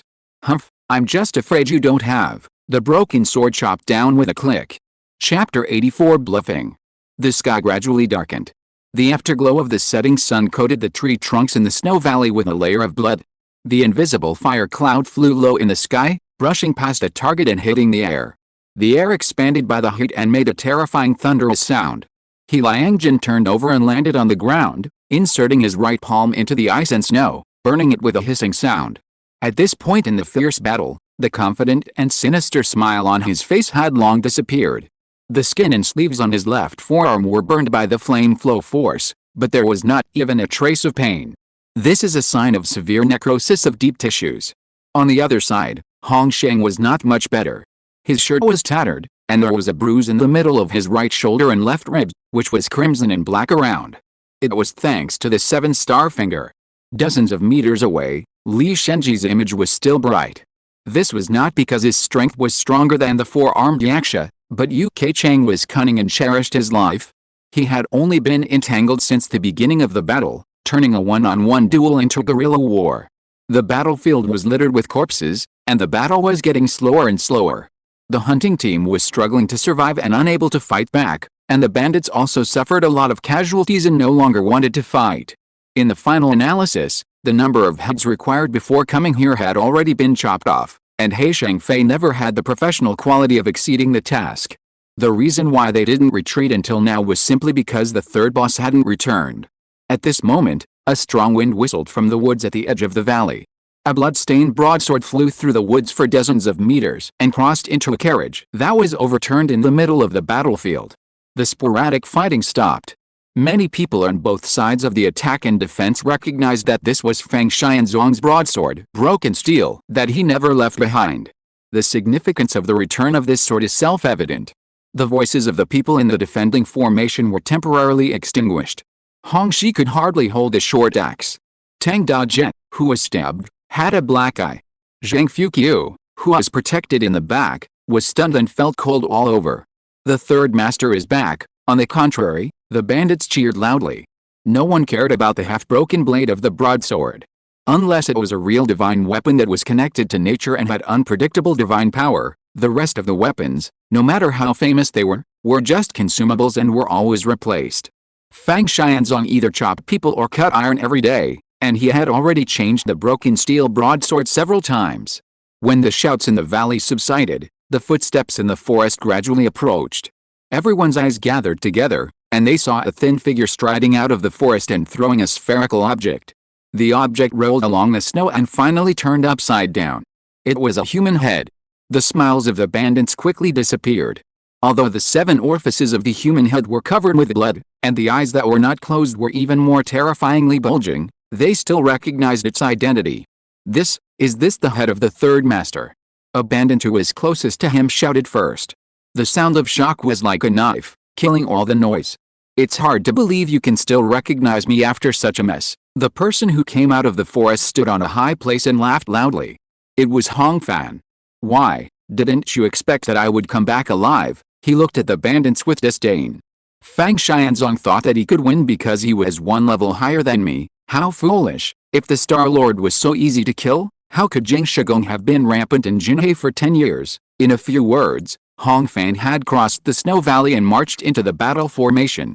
Every time he advanced 1 foot, the sand bandits retreated 1 foot. When he stood in the center of the snow valley, he used his body as a boundary to make the 2 sides of the battle clearly separated. The situation suddenly reversed. Behind Hong Fan, the Jinhe disciples who were exhausted from the killing felt that their bodies had regained strength and surged with the urge to pay blood debt with blood. In front of Hong Fan, the sand bandits looked at the third leader who had returned but not completely, as if a basin of ice water was poured on their heads. Seeing this, He Liangjin had to intervene. How can you kill the third brother? He asked sternly, his eyes fixed on Hong Fan, trying to see the latter's strength. But the game of mutual probing just began, and ended with all in. A 7-step killer star can only ask nonsense. Hong Fan glanced at He Liangjin, and shot out a stream of sand with his backhand, pulling out a broken steel sword stuck in the carriage. With his sword in hand, he stepped on Fang Xianzong's head and looked at Hong Sheng. Brother, how is your condition? Can you still fight? Not good, but not worse than this dwarf, Hong Sheng replied. Hong Fan nodded slightly, and slowly crushed Fang Xianzong's head into the snow and mud. Although it took a lot of effort to kill this guy under my feet, I still have spare energy, he said, holding up the sword and pointing at the 2 liters of Heishangfei in the distance. There's still 1 killer star and 1 yaksha left. Why don't my 2 brothers join forces to keep the other one? Although this was a question, anyone could hear the high fighting spirit in it. That's exactly what I meant, Hong Shangli replied loudly, and banged the air in his palm. In the snow valley, the atmosphere was tense again. Hong Fan slowly moved forward, and the ground within a radius of 10 meters was boiling. The sand was flying, like stars holding the moon, floating in the air. Seeing the power of the Star Lord, not only the bandits were worried, but even UK Chang couldn't help but look away. Family members know their own business. In terms of frontal combat, how can he, the 4th brother, compare with the 3rd brother Fang Xianzong? But at this moment, Broken Steel died with his sword, but Hong Fan didn't seem to be seriously injured. After noticing that Li Shenji secretly pinched his sword finger and slowly approached, the 4th leader flying on the sea couldn't hold it anymore. 2nd brother, UK Chang quietly stepped back a few steps and called out to He Liangjun. With his voice leading the way, all the bandits turned their eyes back to the 2nd leader. He Liangjun's face was gloomy, knowing that the morale of the army was no longer available. The bandits in the sands are not like the army. There is no such thing as following orders when the wind is against them. If you become a deserter, you will just change your gang. Okay. After making the decision, He Liangjun's expression eased a little. I thought that Ma Jingsha, who is so old, can still dominate the Sand Sea, which is extraordinary. I didn't expect that you can kill the 4 meridians of Hunrin with the realm of penetration. A big tree attracts the wind. Remember this blood feud. I want to see how many years you, Hong Fan, can live. Let's retreat. At the command, the bandits turned around and left as if they had been pardoned. Including Hong Sheng and Li Shenji, no one really chased them. After all, the hunting team was composed of servants of young masters, not real warriors. Even if they have practiced martial arts, these young people who have mostly never fought in actual combat can barely defend themselves, let alone take the initiative to attack. As soon as the backs of the bandits disappeared from sight, the sound of swords and guns falling to the ground came from behind the position. My dear Master Hong Fan, how did you kill Fang Xianzong? Kui Yudang strode forward and asked hurriedly, followed by the equally anxious Hong Ping. But they soon realized that Hong Fan, who turned around, had no smile at all. He just glanced at them and his eyes fell on the corpses on the ground. The excitement of the two faded in an instant. Now is not the time to gossip, Hong Fan responded coldly and brushed past the two. Then he gave orders to all the survivors from a distance. Help the injured first, those who can walk the next half of the way should walk on the ground. Let the carriages and sleds be used for the bodies of the brothers who died in the battle. We have to take them back to Jinhei City. P.S. I set a timed release, but I clicked the release button directly because my hands were confused. This is the update for tomorrow morning. Chapter 85 Return. The words were carried by the wind to everyone's ears, and the souls that had lost their souls regained their vitality. Seeing Hong Fan was the first to drag the corpse forward, everyone soon moved. In the snow valley that had been silent for a moment, there were sounds again. The groans of the wounded, the cries of those who lost their loved ones, the sobs of the survivors. Only the dead who were trapped in the eternal frost remained silent. Most of them who were servants did not even have the opportunity to mourn and mourn. In the end, they were just wrapped in animal skins and put on the cart by their colleagues who were grief-stricken. After dealing with the body, the servants began to collect supplies. Master, you take a rest first. I and others will go find the lost horse. Tang Dajie had a bandage on his arm, but his words were still full of energy. Honky still has a muzzle and iron chain on his body, and he is tied to Bentley and me. He shouldn't be able to run far. In this battle, he was taken care of by Hongxi, and not only survived, but also defeated a sand bandit. Go ahead, be careful not to touch the wound. Hong Fan leaned against the shaft of the cart, holding his sternum, and waved his hand. The servants dispersed in all directions, and the caravan suddenly became sparse. More movements were revealed. Zhang Fuqiu's only cousin died, and she was sobbing softly in Lion Ao's arms. Qi's good cousin died, but she had to pull herself together to comfort her emotionally broken sister. Farthest away, Li Shenji knelt alone in the snow, silently holding the body of his brother Li Zuchuo. His eyes were red, and he couldn't shed even a tear. Hong Fan felt stuffy in his chest after looking at everything. so he had to turn his eyes away to chase the last ray of sunset. In the sky, dusk is about to die. The sun is hidden in the clouds, like a bloody wound. Half an hour later, the sky was completely dark. Everyone hurried on in silence, using pine torches to make up for the lack of sunlight. There were about 300 people left in the team, and most of the high-ranking people still had their turn on horses. After all, the dead take up far less space than the living. Hong Xing sat at the end of the team, and Li Shenji was in the middle. Hong Fan rode a Bentley and walked in the front. The red flag that failed to escape was tied behind him with a rope, and on both sides of his back were the 4 servants of the Hong family who died in the battle. Zhang Yaokei was among them. In Hong Fan's body, the flame flow force and the true essence of the Sand World did not need to be manipulated and operated naturally. Both sides suffered heavy casualties in this battle, and the Life Star was nourished considerably. In the next few days, his cultivation speed and injury recovery will be much faster than usual. However, Hong Fan's thoughts were not here. He Shengfei is indeed the most notorious Sands bandit in Jinhe, but their strength is far from any of the 3 surnames in Jinhe. This truth is best understood by Wan Guangji, the Dari Daolun. After today, within the reach of Jinhe City, there will soon be no place for He Shengfei to survive. The problem is that they are still here. The price paid by the people behind the scenes can be imagined to make the bandits who would not release their eagles until they see the rabbit take action regardless of their foundation. What do they want? Why do they have to kill me? Hong Fan pondered silently, without any clue. The sound of horse hooves approached from behind. Tang Da-jen, who was following the young master, held out a torch and illuminated the front of the newcomer. The statistics from Li Shenji are out. Go Jingsha and Kui Yudan caught up. In this battle, 31 people were slightly injured, 22 were seriously injured, and 16 people died, he said in a low voice, deliberately lagging behind Hong Fan by half a body length, as if reporting to his superiors. Several of them are of great importance. Li Zuchuo is the second son of Li Guang, and Zhang Guanai is the most beloved nephew of the city lord who is with him. Hong Fan frowned slightly and interrupted him.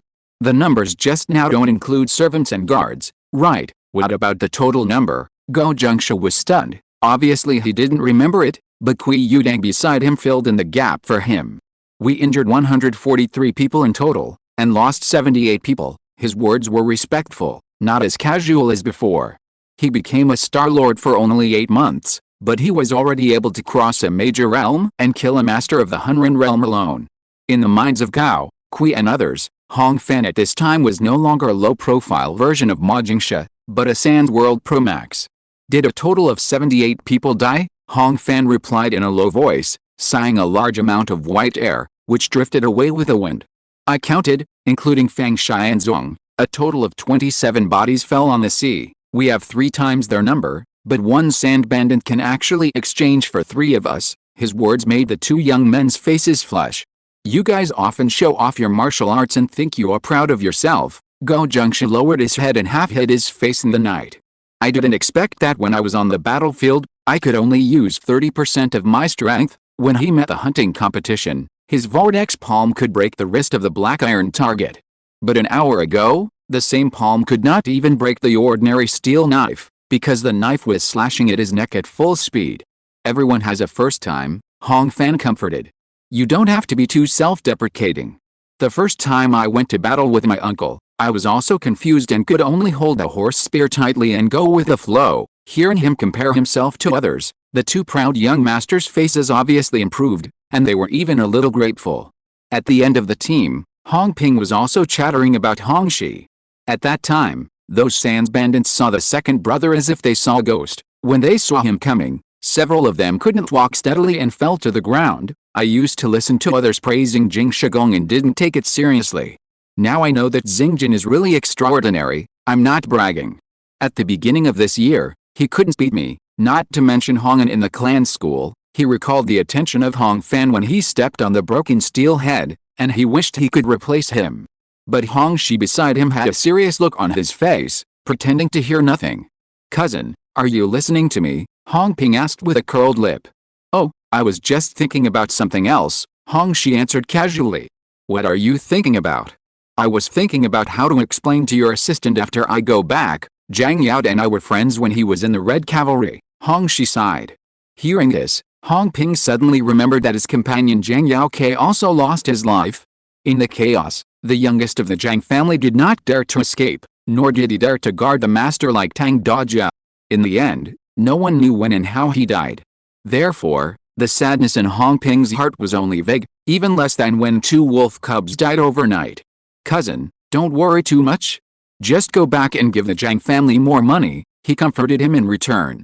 "When war breaks out, people die like snowflakes falling on the snow. What can we do? Besides, even Li Zichuo didn't survive this time." At this point, the two of them were afraid and fell silent. The horses stepped on the snow, and the sound of hooves was dull. The flames of the torches on the carts were bright, casting the figures of the knights on horseback on the snow, twisted and slender. Hong Ping suddenly felt something and turned his head inadvertently. At the end of the team, Hong Sheng, who was bandaged on his wounds and only wearing a single piece of clothing, was staring at the broken steel sword escorted on the cart in a daze. The firelight was dim, only vaguely illuminating half of his face. Most of the body of the man and the horse fell outside the light, and what was connected to them was a vast darkness of unknown depth. P.S. It has been a long time since I asked for subscriptions and voting. If you have votes, please vote, and if you have the ability, please support and subscribe. That's it. Chapter 86 Report. Late at night on December 4th, Hong Fan and his companions arrived at Jinhei City. In the past, the city had been under curfew at this time, and the city gates were closed. However, the hunting team was composed of the elites of the younger generation of the major families, so they could naturally handle special matters. Along Anning Street, 300 people carried nearly 100 corpses and went home separately. The lights of the dark city gradually lit up, and the invisible storm spread. The main gate of the Hong mansion, which had not been used for many years, was rarely opened. Hong Sheng went to the patriarch's study as soon as possible. Hong Fan sent Tang Dajia back to Chori Courtyard and personally sent the 2 horses back to the stable.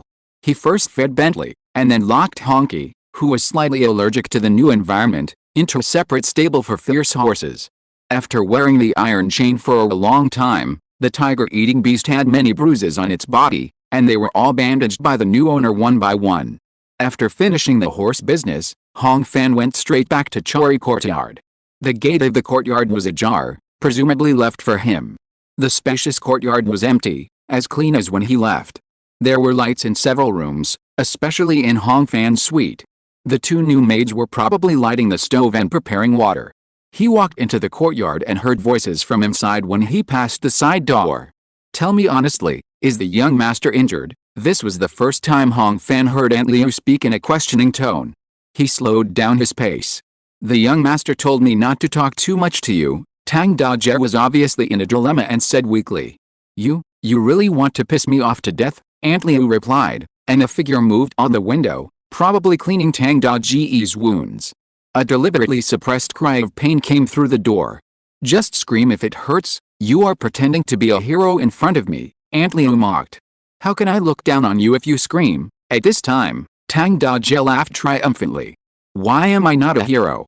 I killed a sand bandit with my own hands this afternoon. I used the hatchet outside." He stopped talking suddenly in the middle of the sentence. After a while, Aunt Liu's depressed words came out. "You are so injured, what are you still proud of? I am so sad that the young master is practicing martial arts, but there is nothing we can do. If the master's children don't do this, they will lose face in the clan. You are a big fool who has been a slave for generations. Why are you pretending?" She choked up at the end. Outside the door, Hong Fan withdrew his hand that was about to knock on the door and glanced at the hatchet leaning against a doorstep. The blade was sharp, but the dried blood seemed to be coated with a layer of rust. Back in the house, Hong Fan washed himself with the help of Tao Hongliu and changed the bandage on his wound. Just after putting on his clothes, he heard Aunt Liu come in with red eyes, saying that the butler Chiuda had arrived. The latter came here to pass on a message. Several masters in the clan invited Hong Fan to come over. When Hong Sheng finished reporting everything and walked out of the clan leader's study, the moon was rising in the sky. Just now, Hong Jian used the innate fire flow to push blood through his palace, opening up the meridians that were blocked by the 7-star finger. The injury is no longer serious, but Hong Sheng is still upset.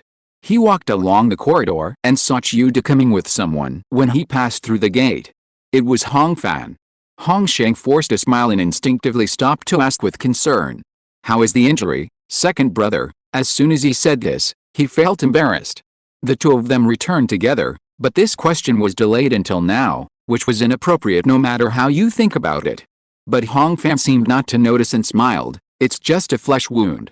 I just changed the medicine. It's nothing. Hong Sheng wanted to laugh when he saw this, but looking at his half-brother's handsome face, he couldn't help but think of the thunderous applause after the words. I once promised to be the best in the world on the day of the announcement of the results, and the dominant combat power of Ma Jingsha in the past in the Sea of Sand.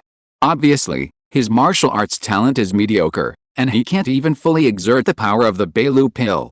Why is his understanding in the world of sand so amazing? His thoughts raced, and his smile inexplicably cooled. Father and two uncles are waiting. Second brother, go first, Hong Sheng said, and let the two of them go by the side of the corridor. Watching Hong Fan's back go away, his heart was full of envy, fear, hesitation, shame and other emotions. With mixed feelings, he couldn't even tell what his true feelings were. Hong Fan stepped into the study, and the first feeling was that the smell of medicine had obviously faded. Turning through the entrance, Hong Jian, Hong Li, and Hong Wu were still sitting there. The difference was that there was no tea on the tea table, but Fang Xianzong's head and a broken steel sword were lying across it. After a simple greeting, Hong Li, as usual, led Hong Fan to sit down and spoke first. Brother Sheng told me about the brutality of the Taishan battle. He looked at the bandage under Hong Fan's collar and asked, how are your injuries? I have 2 knife wounds, one on the back and one on the chest, which are not a big deal, Hong Fan replied casually. Hong Wu disagreed and wanted to check it himself. I was stabbed many times when I was young. Whether a knife wound is a big deal or not cannot be judged by physical sensation alone, so don't be careless. Your father happens to have medicine all year round. Seeing their firm request, Hong Fan obeyed and took off his shirt to expose the wound. The 3 Hong elders had been through many battles and quickly came to a conclusion. The back is not a big deal, the muscles are just injured a little bit. For an ordinary warrior, it will only take 10 days without medicine, Hong Li said. The broken bones in the chest will take a longer time, but it's not a big problem. On the other side, Hong Jian took out 2 small jars and clean bandages from the drawer of the bookcase and placed them on the coffee table. The one on the left is blackwood paste, which is mainly used for muscle growth. The one on the right is Duink Susan, which can fix bones. He stood up and opened the medicine jar, and quickly applied medicine and bandaged his son. His movements were so skillful and precise that they were almost impeccable. After taking care of the injury, Hong Li got off his seat and put his clothes back on Hong Fan himself, and then got down to business. After a fierce battle and rushing back overnight, you need to rest well. We shouldn't bother you at this time, but what you did this time was really shocking, so we can't help but ask, he first said with a smile, and then pointed at the head on the table seriously. Did you kill Fang Xianzong by yourself? When asking this question, the 3 people all had incredible looks on their faces. No, Hong Fan replied without hesitation.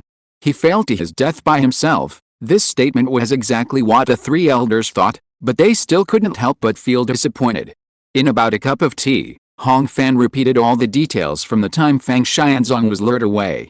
Thinking of Hong Sheng's previous abnormal behavior, he asked another question. Do you want me to explain this matter to the public? I don't think it's necessary. After thinking for a moment, Hong Li replied.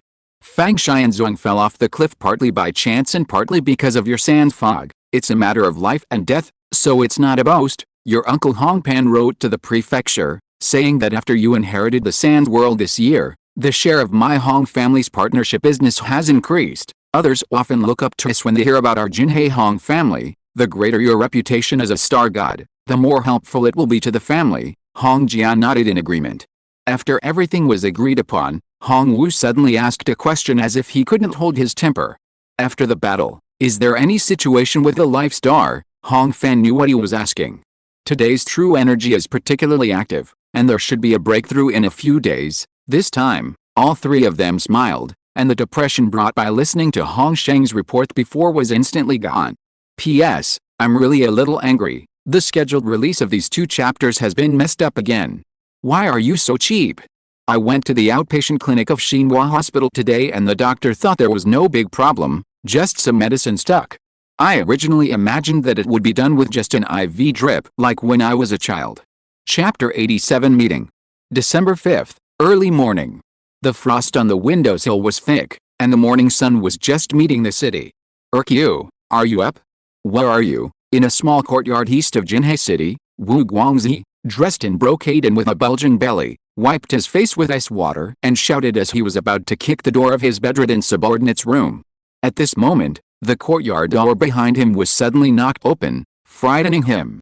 "Who?" Wu Guangzi shouted in a low voice, instinctively wanting to pull out the steel knife hidden under the firewood pile, but when he turned around, he found that it was his capable subordinate Urkyu who came in.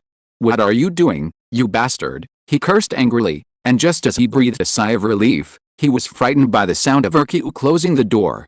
"Boss, something big has happened." Before Wu Guangzi could get angry, the fat Urkyu had already rushed to him in a few steps, pulled his arm and went into the house. "I went to the street corner to buy breakfast. Guess what I saw?" Urkyu put 2 fire cakes on the table and asked in a low voice. Wu Guangzi rolled his eyes at him, and without answering, he grabbed a steamed bun and put it in his mouth. Urkyu could only answer his own questions. "There is a human head with blood coming out of all 7 orifices hung on the long pole at the entrance of this Hangwu Academy. I was thinking that it was some unlucky person who went there to reincarnate in the cold winter. I didn't expect it to be your third master." Hearing this, Wu Guangzi's face froze. He spit out the half-chewed steamed bun on the ground, paced and muttered, "The third master is dead? Didn't he say that he would be more peaceful recently? How come it was blocked again?" "I heard it wasn't blocked," Urkyu hurried to answer. The servants of the Chi family were watching the excitement. "They heard that our people intercepted and killed the hunting team yesterday. Dozens of children from each family died, and even the second son of the Li family was disemboweled. The third master died at the hands of Hong Fan, the star god of the Hong family." After Urkyu finished speaking, he reached out to take the remaining steamed bun, and suddenly saw that his eldest brother's face was pale. "Oh my god, this is the end." Wu Guangzi took a breath, and then his teeth started to chatter. "The boss is so disloyal. We have stayed in Jinhae City for our gang to contact and sell stolen goods for many years. How much risk have we taken?" He rubbed his fat belly. "Ever since Ma Jingsha, the old revolutionary, entered the Xianshan realm, we have always retreated from Jinhae people and kept out of the way. Otherwise, why would the Li family, the Qi family, and the giant Tunghua accept our goods of unknown origin? It's been less than a year since Ma Jingsha died, and they suddenly did this kind of head-killing business without informing us in advance so that we can prepare in advance. They are really ungrateful." Urkyu also came to his senses after hearing this, and finally ignored his hunger. "Boss, we are so careful at ordinary times, we don't even raise a pigeon. Others may not be able to find us, right? What's the use of being careful? Do you think they are fools?" Wu Guangzi scolded. "We haven't made our identities clear, and no one asked much? But with the goods that usually move around, how can someone guess their origins? No, the world is dangerous.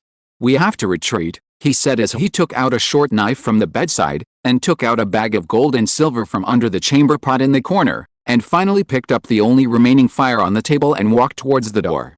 When he pushed open the wooden door, there were people waiting in the yard. Before Wu Guangzi could open his mouth to beg for mercy, a silent sword pierced his knee, and a string of blood beads flew out. It was the Li family's wind-chasing sword. On the same afternoon, the sun was shining, and the air in the cold winter was particularly dry. The pedestrians walked through the sunlight into the shade of the trees, and it was just one step, as if they had walked through a season. The long street in front of the Li family's door was crowded with cars and horses. It was not a festival, but so many high-ranking people gathered together.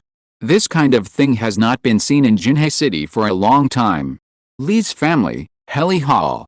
Under the main seat, there were 4 rows of mahogany armchairs. On the left and right, Hong Jian and Zhang Zhan took their seats, followed by the heads of the various families led by Qi Zihuan.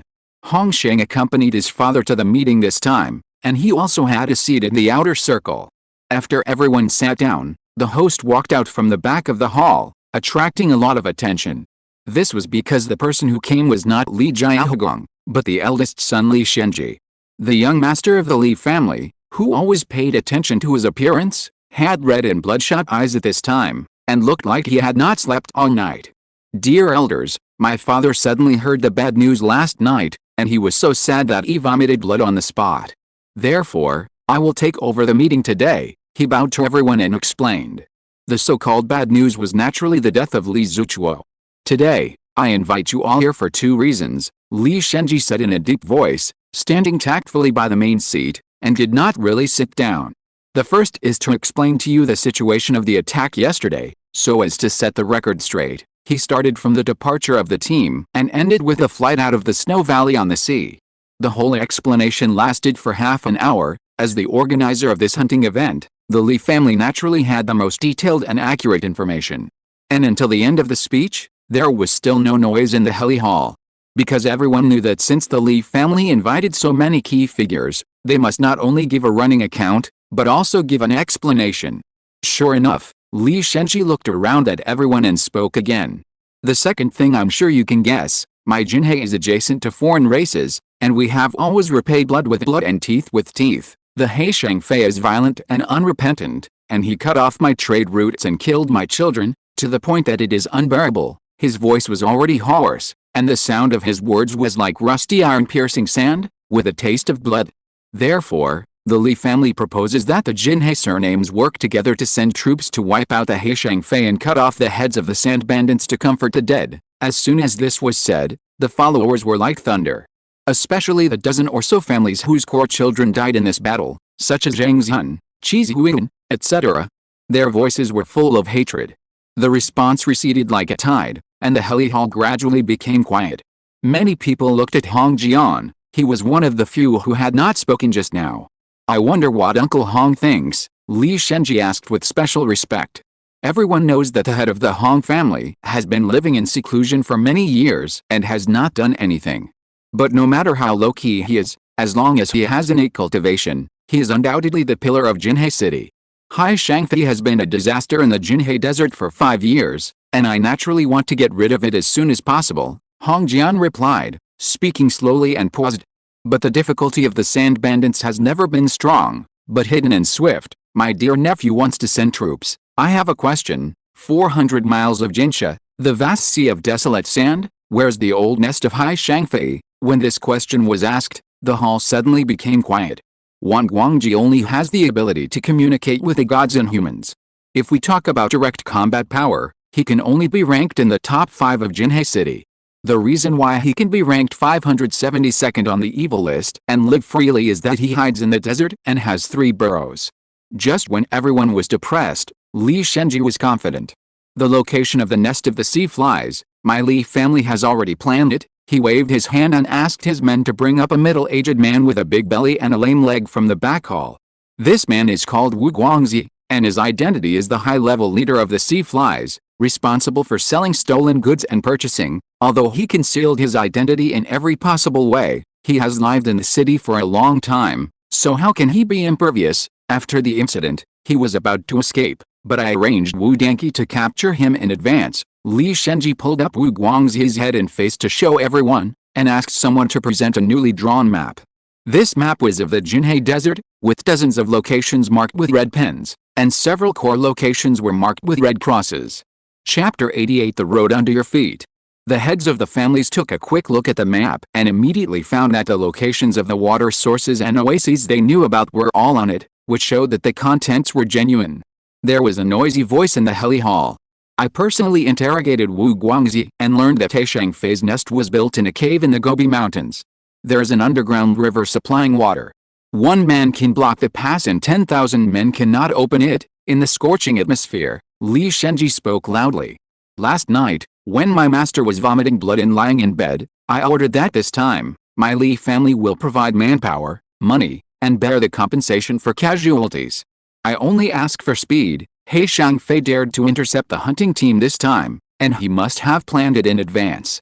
If we delay too long and let them fly away or move their nest, I am afraid that we will regret it forever. He spoke with a gnashing voice and looked at Hong Jian again. My nephew, I beg Uncle Hong to personally take action and teach the Great Sun Blade Wheel to kill 10 out of 10. After Li Shenji finished speaking, he bowed to the bottom. The whole place was silent. Zhang Zhun, Qi Zihuan and others all focused their attention on one person. In that case, Hong Jian looked around at everyone and nodded calmly. Hong has no choice but to do his duty. It was the 6th day of the 12th lunar month, and dusk was about to end. The night of the 12th lunar month was freezing, But the Hong mansion was still busy inside and outside. The grooms fed and fattened the war horses, and the craftsmen maintained and strung the heavy bows. Just today, many red-robed riders scattered everywhere were recalled to Jinhei City. Hong Sheng dismounted at the side door, handed the reins to the doorman, and rushed to the master's study. Behind the entrance, Hong Jian was reading, and he didn't put down his book when he saw his eldest son coming in.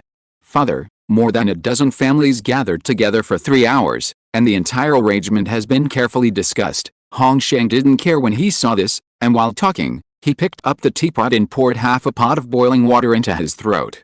"The 3 surnames will be the main ones, and we will gather 40 Guantuang and 500 soldiers. We will set out early the day after tomorrow and will be controlled by military law. Lord Zheng will endorse it, but those who have positions in the garrison and the city defense department cannot go, otherwise there will be a lot of trouble if the higher-ups get serious about it later." Hong Jian folded the page and put down the book. Hong Sheng continued to report. "The 40 Guantuang realm warriors will be sent out by our 3 families, and the rest of the families will also send out a team. The 4 people above the Hunren realm are tentatively determined, namely me, Li Shenji, the 5th master of the Qi family, and the 2nd master of the Kui family, including the civilians who don't fight. There will be a total of about 800 people, which should be a great pressure on He Shangfei." He smiled easily, confident. Even if the military strength of He Shangfei is overestimated, it will only be half of the above. What's more, the best master of Jinhei will go out in this battle. This one person alone will have a combat power far greater than the sum of the above 400 realm warriors. Hong Jian nodded and asked, "Have you chosen the 10 people who can help you?" "I've already drafted a draft," Hong Sheng replied immediately, taking out a list from his pocket and handing it over. "I picked 9 good fighters who are good at fighting, but Zhang Yao came to me privately last night and said he wanted to avenge his brother. Seeing his sincerity, I allowed him to return to the team temporarily." Hong Jian unfolded the list, which contained 10 names and their corresponding martial arts skills. The first 3 were Hong Shi, Peak, Hong Lai, 11th path, and Hong Bo, 10th path. The last 3 were Shen Hong, 7th path, and Cheng Yao, 12th path. Hong Jian frowned. "Where is your second brother?" He raised his eyes to ask, noticing that his eldest son's eyes were slightly evasive. "Of course, there is no problem with the strength of the second brother. After all, Duan Gang died at his hands," Hong Sheng replied reluctantly. "I mainly consider that his injuries have not healed yet, so I didn't add his name." Hong Jian lowered his eyes and did not express his opinion immediately. Seeing this, Hong Sheng hurriedly added, "Besides, this time the attack on the enemy's nest is not like a field battle. Even if you are at the pure realm, you can't be sure of being safe. If something happens to me, with my second brother here, the family will still have someone to rely on in the future." He spat out a few words like a machine gun. Seeing that his father was still silent, he even sweated on his forehead. The 2 were speechless for a while. After a moment, Hong Jian spoke again and asked directly, "Every time the Star Lord fights a big battle, there will be gains. Do you know about this?" Hong Sheng's face flushed, and after nodding randomly, he was speechless. "In fact, your second brother's injury is similar to yours, and it won't be a problem." Hong Jian lowered his head and said suddenly, "As a Star Lord, if he goes to this battle, even if he is just to hold the line, he will benefit greatly. Even if there is danger, I will protect him." He stretched out his hand to push the list back.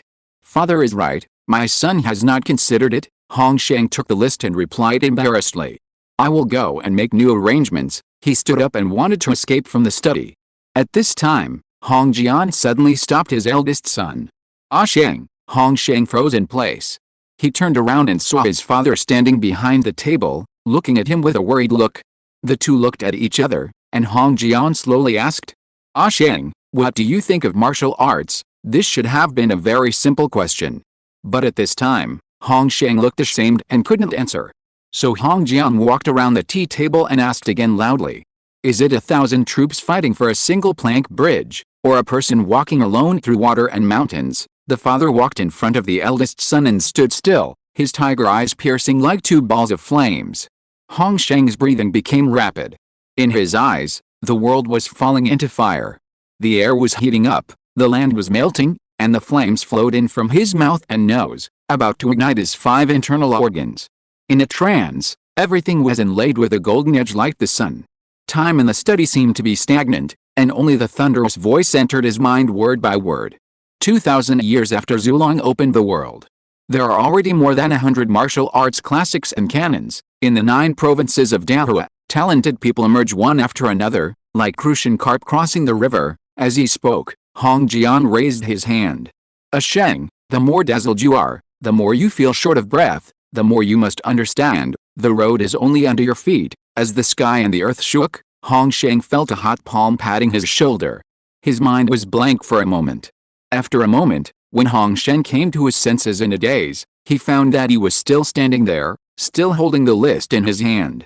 And Hong Jian was leaning against a table with a scroll in his hand, unfolding the folded page corner. At the same time, deep in the Jinhe Desert, at the headquarters of Heishangfei Juai Hall, all the minions were driven away, leaving only the 3 heads to gather and discuss matters. The statements given by those 2 people are consistent with the information we got in Jinhe City. The child of the Hong family has only the cultivation level of the middle stage of Guantong. There is no mistake, Wang Guangji said in a low voice, with a double-headed knife leaning against him. I met Ma Jingsha before he entered the Xianshan realm. It's said that he was much stronger than the average heavenly being, but he couldn't keep me. If we give Hong Fan a few more years, I'm afraid I won't be able to avenge the 3rd brother. He glanced at the empty 3rd chair and became more and more annoyed. The eldest brother was like this, and the 2 brothers beside him became more calm. Brother, the 3rd brother's revenge must be avenged, but it's really not the first one. He Liangjin sat cross-legged on the chair and said. This time, the list should be settled by chopping off Hong Fan's head. Now he's not dead, but the reward has been given to us in advance. This is not appropriate. He paused and finally spoke his mind. Brother, if the bottle of dragon blood essence is not used up quickly, I will feel uneasy. P.S. I haven't asked for votes for a long time. I got a lot more monthly votes yesterday. So the crying child still gets the milk? I still have to ask more in the future, haha. If you're listening to this novel on a channel other than Fanfic World, it means they downloaded and uploaded it without effort. We cordially invite you to visit our channel, Mundo Fanfic Novelis.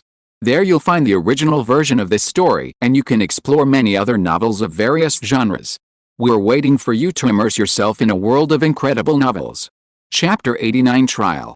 We already had a guess about the identities of those 2 last time, He Liangjin said. He was a fearless person, but he was a little restrained at this time. It is most likely that they are surnamed Zio, but I don't know which of the several branches outside they are. No one spoke. The torches in the Juai Hall flickered, illuminating the rock wall, which was confusing. Brother, let me say something discouraging. If these 2 people come to ask for the reward, it will be a bit tricky. He Liangjin suddenly laughed strangely. According to me, we should quickly hold the ceremony, use the dragon blood, and put an end to it. Yu Kei-chang nodded his head when he heard this, obviously meaning the same thing. I asked casually last time, but I didn't expect to make you so worried. Seeing that the 2 sworn brothers were so afraid, Wang Guangji leaned back in his chair and proudly stroked the handle of the double-headed knife. The names of those 2 are just anecdotes. In the martial arts world, fists are everything. If they have innate combat power, or can immediately summon masters of the key realm, they can just go in person to attack, kill, or test whoever they want. Why would they need us? This made sense, and the 2 of them felt a little relieved. Wang Guangji continued. Of course we have to use dragon blood.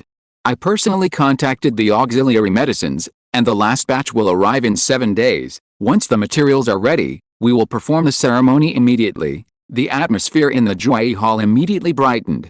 One thing is one thing, you also have to be careful about the disbanding. When walking in the martial arts world, martial arts is the sword, and loyalty is the armor, Wang Guangji instructed again. I asked Lao Shiai to count all the things these days. Not counting the ones that are worthless, there are about 80,000 taels of silver in total. According to my idea, each of the 21 brothers in Guantong realm will get 500 taels. Each of the 300 or so lackeys will get 50 taels, and the silver and goods will be half and half. This price is the starting point. Those who have made contributions and have long experience will get more. In the end, there will be 30,000 or 40,000 taels of wealth left, and we will take them away. You 2 should decide the terms of these, but don't let the news out first, so as not to make people unstable. After a heart-to-heart talk, the 2 heads left, leaving Wang Guangji alone in the hall. Without others, the latter's face, which had been as steady as a rock just now, turned gloomy. According to the time calculation, Wu Guangzi should have received the news long ago. But after so long, neither the person nor the letter came, and Wan Guangji felt uneasy. Maybe there was something else that delayed it. After hesitating for a moment, he stayed up late at night and went out to check the sentries and defenses on the top of the mountain again. December 7th, noon. Hong Fan sat upright on the bed, and had been practicing for 6 hours.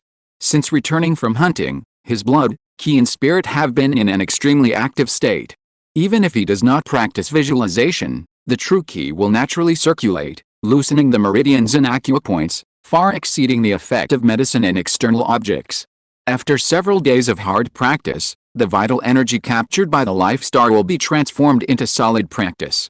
The night before, all 42 acupoints of the spleen meridian of the foot were connected, and the 7 meridians were cultivated.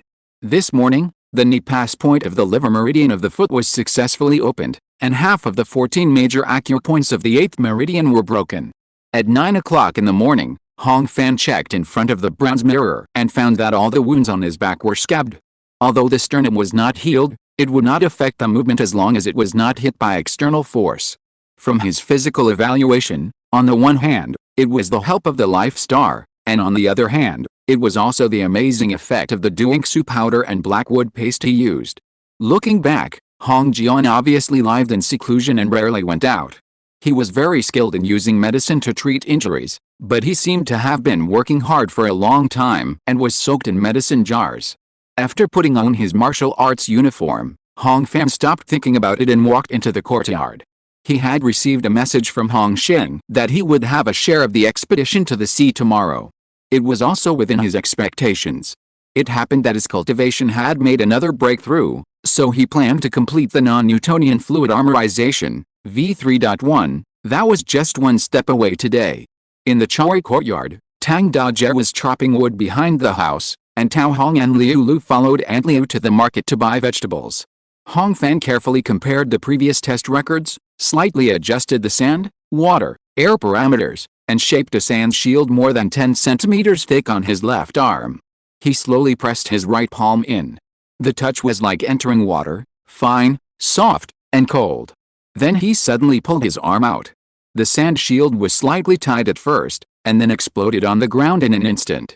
The liquid phase is very good under normal conditions, indicating that the amount of air enclosed is sufficient, but the shear thickening property is not obvious, and the humidity needs to be adjusted. The quicksand in nature is almost like this, but my sand-heavy armor needs a higher instantaneous hardness. Hong Fan picked up the pen and made a cross after the current parameter combination, and then wrote down the comments. After the cultivation level has improved, the control over the sand and gravel has been significantly enhanced, and the experiment has become much more convenient. The body is the foundation of all skills, and the teacher is right. After the adjustment, he tried again. From the beginning of the practice at sea time to the middle of sea time, he repeated it nearly 100 times in an hour, and finally got the proportion of the quicksand just right. After a short rest, Hong Fan stood in the courtyard and drove the sand whirled with all his strength. A large mass of sand pulled out of the ground from under his feet and went up along his legs. In just a few breaths, there was no one in the courtyard. Instead, there was a 1.9 meter tall, burly and strong sand-cast warrior. The breathing port is still unobstructed, but the field of vision is a bit narrow. A dull voice came from under the armor. The heavily armored warrior adjusted the width of the slits on the face armor while moving his limbs until it was optimal. The average thickness of the armor is 3 centimeters. And the volume is more than 15 times that of the heavy plate armor in the previous life, but due to the difference in density, the weight is only a little over 100 pounds. The consumption of true energy is not large in the normal posture. I can last for a quarter of an hour. For medium and close-range combat, you can also deploy sand fog as a substitute for perception, but the consumption will be twice as much, Hong Fan muttered to himself, pulling up a dead grass in the yard. The flame flow force burst out violently, heating the sand-cast gauntlet to 400 degrees. The grass leaves quickly charred and carbonite. The sand world is responsible for defense, and the flame flow force is responsible for killing. My Sand Mecha 1.0 is actually a hybrid. Hong Fan raised the grass ash in his palm and laughed. He dispersed the heavy armor and shouted to the back of the house, "Old Tang, get me a saber and a horn bow, and then go call Hong Fu, Just say I want to try my skills with him, Big Tang responded, went in to get the weapon, and went out again.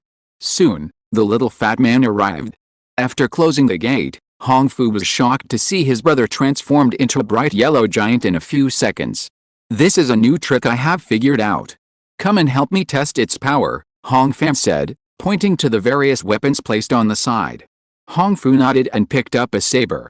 He stepped forward and chopped with all his strength, without any worries. Just by the appearance of the heavy armor, the little fat man didn't think he could break through the defense. His idea was indeed correct. The saber chopped into the shoulder armor, but only cut into less than 1 centimeter, and the kinetic energy was exhausted. This feels so strange, Hong Fu pulled out the knife with difficulty and scratched his head. The first time, it was obviously not under any force, but suddenly the blade couldn't get in. Next, try all parts, Hong Fan said. In the next quarter of an hour, Hong Fu used all the weapons, but none of them broke through the defense. The biggest threat was only the cross-bladed heavy arrow shot from 1 step away, and the horse lance with the potential energy of the charge. Good fellow, Brother Fan, you are invincible with swords, axes and spears. Hong Fu put down his lance breathlessly, sat down on the ground and shouted. Chapter 90 Mother and Child Bond. Hong Fan shook his head slowly. It's not invincible. The sand armor absorbs kinetic energy better than iron armor, and is suitable for defending against blunt weapons, but it's less hard. It should be difficult to break the defense of the inner vision realm, but the armor-piercing attack from the penetration realm may not be possible. He said this, but he was not very worried in his heart. The various properties of sand under the control and amplification of the life star, whether hardness or fluidity, are much stronger than the natural state. Moreover, this armor has no fixed shape, and the thickness changes in various places are only a matter of his thoughts. Hong Fan had just tried it secretly. With his current reaction and sand control ability, he could thicken the sand armor to 10 centimeters in a snap of his fingers. It's almost done, let's take a break. Hong Fan's true energy was about to run out, and he dispersed the sand armor. As soon as the two sat down in the pavilion, Hong Fu suddenly asked, Brother Fan, the broken steel flying on the sea was killed by your trick, right? No matter what era, comparing combat power and ranking seats are the favorites of young people. On how Hong Fan defeated Fang Xianzong is a hot topic outside these days. Unfortunately, the disciples expressed their opinions and argued endlessly, but there was no result. Hong Fu saw the trick of Sha Chongjia and thought he had seen the truth. Hong Fan smiled and did not reply. But he couldn't help comparing in his heart, can he fight against broken steel now? The Battle of Taishan was the first time that Hong Fan saw the actual combat performance of a strong man in the Hunren realm. Fang Xianzong's cultivation is in the middle stage of Hunren, and his lifting technique should be the bottom of the same realm, but his running speed is still close to 60 kilometers per hour. This is almost the upper limit of the ordinary Guanzhong realm. And his specialized power is about 3 or 4 tons, which is 3 times that of Hongxi, who is at the peak of the Guanzhong realm. It would be more intuitive to describe the destructive power. The inner vision realm is at the level of a mortal strong man. The Guanzhong realm can break swords and smash bricks and stones with fists. And the Hunren realm is enough to blow away war horses and destroy corridor columns. This is not even counting the difference between Hong Fan and Fang Xianzong in nerve reflexes. After thinking for a while, the conclusion was not unexpected. There is no doubt that I will lose. With the sand-heavy armor, active and passive defenses are maxed out. I can probably withstand a few more blows from Fang Xianzong, and I won't be torn into pieces. The only chance of winning is that Fang Xianzong is arrogant and careless, and I use the sand flow to cover his mouth, nose, eyes and ears at close range. Hong Fan thought, a little discouraged, and then laughed at his own impatience. It is said that the gap of a major realm requires at least 4 or 5 times the number of people to make up. 9 months ago, I was only in the inner vision realm of the Great Xiaoshan, but now I have expanded to the point of jumping over the level and hitting the 4 meridians. Seeing that his cousin was still unwilling to reveal the truth, Hong Fu took the initiative to change the subject. After Hong Ping came back, the clan school was not missing these 2 days. I don't know how this guy got it, and he hasn't bullied anyone for 2 days. Hong An used the sparring to hit Hong Qing hard, but Hong Ping gave him a cold face instead. Hong Fu has not yet left the clan school, so naturally he can't say anything about family, country and the world. But Hong Fan still listened to these trivial matters with great interest. But Assistant Zhang has not come since you came back, Hong Fu said again. His brother Jiang Yaoke died at the hands of the sand bandits. He is still in grief and can't do anything, Hong Fan replied casually. Hong Fu nodded. I heard from others that when the assistant's mother heard that her son was gone, she became numb. After she came to her senses, she cried for 2 days in a row and has not been able to get out of bed until now. They say that mother and son are connected by heart, and it is true, the little fat man added, but he didn't hear Hong Fan move. When he turned around to look, he found that Hong Fan bowed his head and was silent, with a hint of sadness on his face. Brother Fan, Hong Fu called out. Thinking of the well-known grudge between Jiang's mother-in-law and his cousin, he was confused for a moment. Let's stop here today, you can go. Hong Fan forced a smile and waved his hand. After Hong Fu left, he sat on the stone bench for a long time before he stood up and called Tang Dajie to go to the stable together. The Hong family's stable is spacious and warm, and the food these days is better than before. Bentley's belly was full, and he could no longer see the fatigue of walking in the wind and snow in the past few days. On the contrary, Honky had just arrived at the new home and was still tired because of vigilance. After checking the 2 horses, Hong Fan asked Tang Dajie to ride Bentley outside the stable, and he took Honky to the martial arts field. Whether it is a war horse or a tiger-eating beast, taming is not something that can be done overnight. The suppressionation only made the master and the mount distinguish between high and low. But it still takes time to establish a connection and cultivate tacit understanding. The martial arts field was noisy with people shouting and horses neighing, and the atmosphere was quite noisy. Hong Fan led Honky in, and the man was a star god and the horse was a strange beast, which immediately attracted a lot of attention. The tiger-eating beast also responded immediately. It pawed the ground uneasily, with a wild look in its eyes, and its gaze was slightly straight.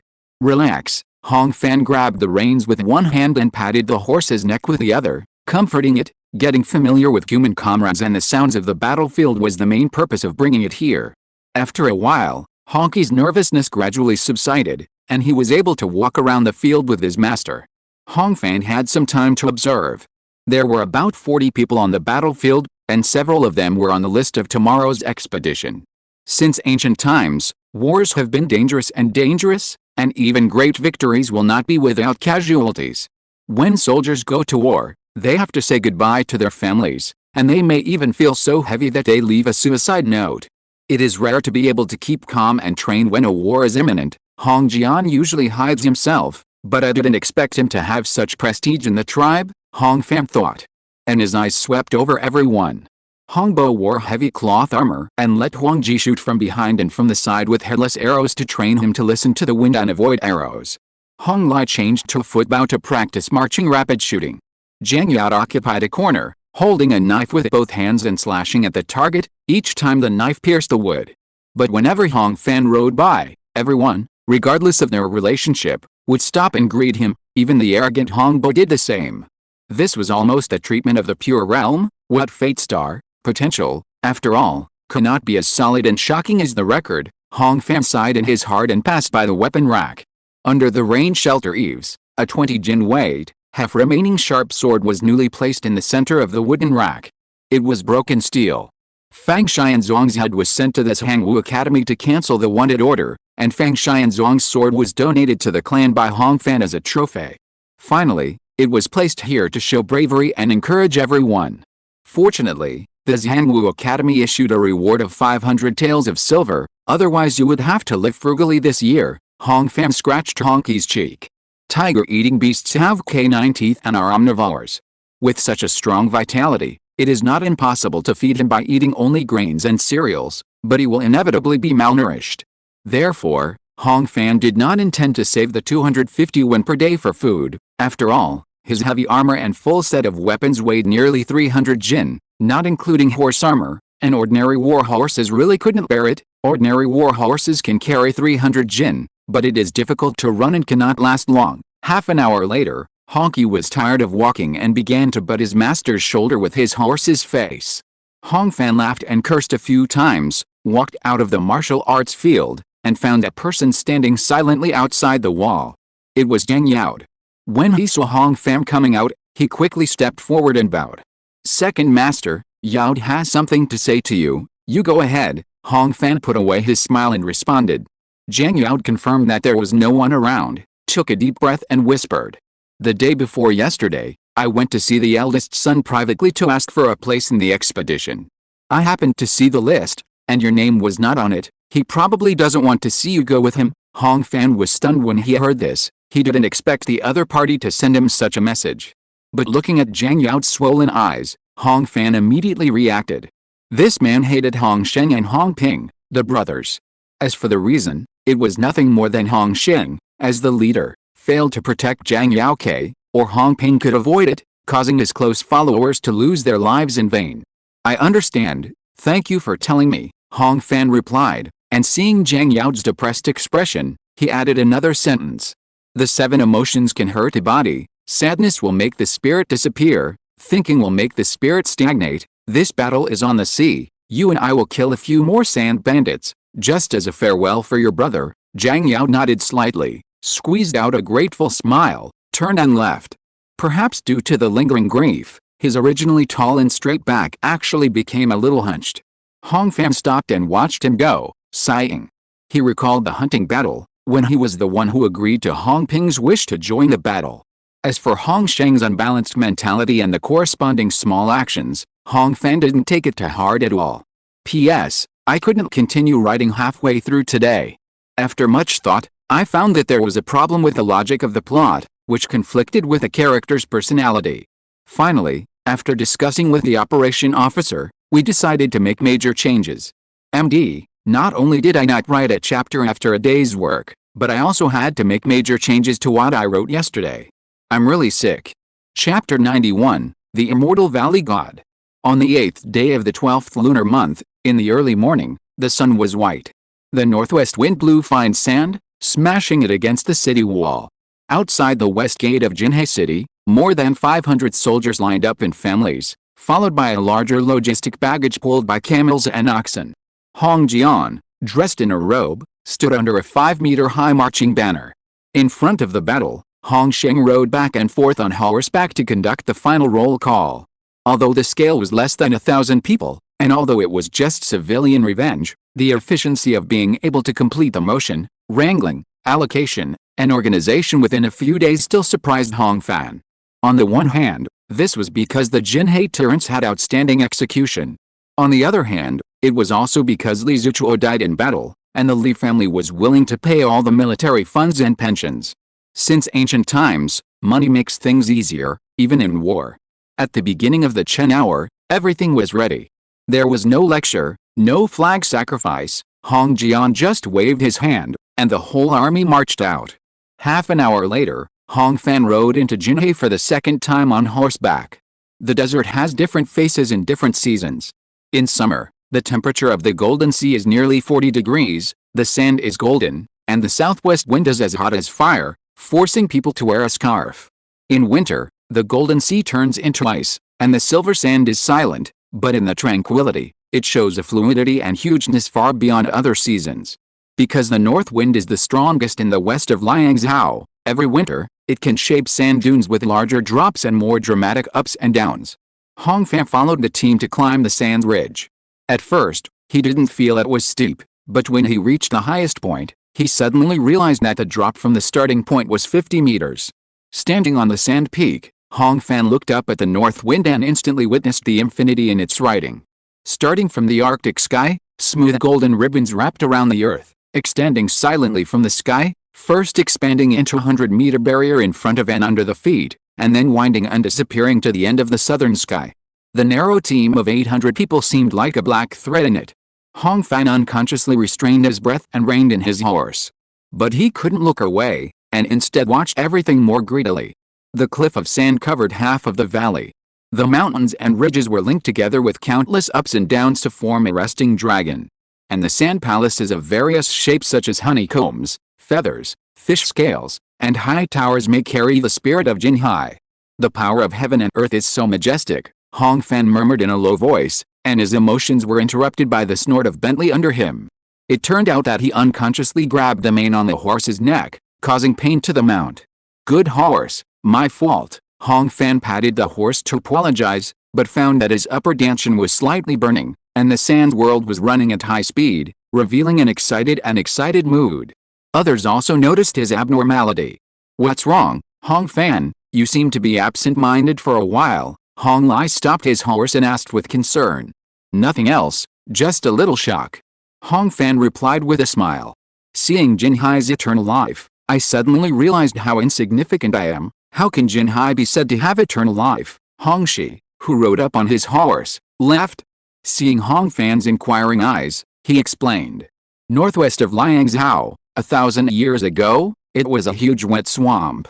It is said that at that time, the snake people and us fought every 3 days and every 5 days, which was much more intense than now. Later, the son of the snake god and a martial saint of our human race fought here, and they beat the huge swamp to death. The Jinhai Desert is the remains of that battle." Hong Fan was shocked by these words. "Is it true? When two people fought, they could create a sand sea of hundreds of miles, maybe not hundreds of miles at the beginning, but it should be close." This time it was Hong Lai who answered. "The son of God on the snake side is not very clear, but the martial saint Bailey Shizhen, who participated in the battle at that time, was called Valley God Immortal. He ranked 43rd on the Shiante and practiced the Yimu Kingling Sutra, one of the 10 sutras.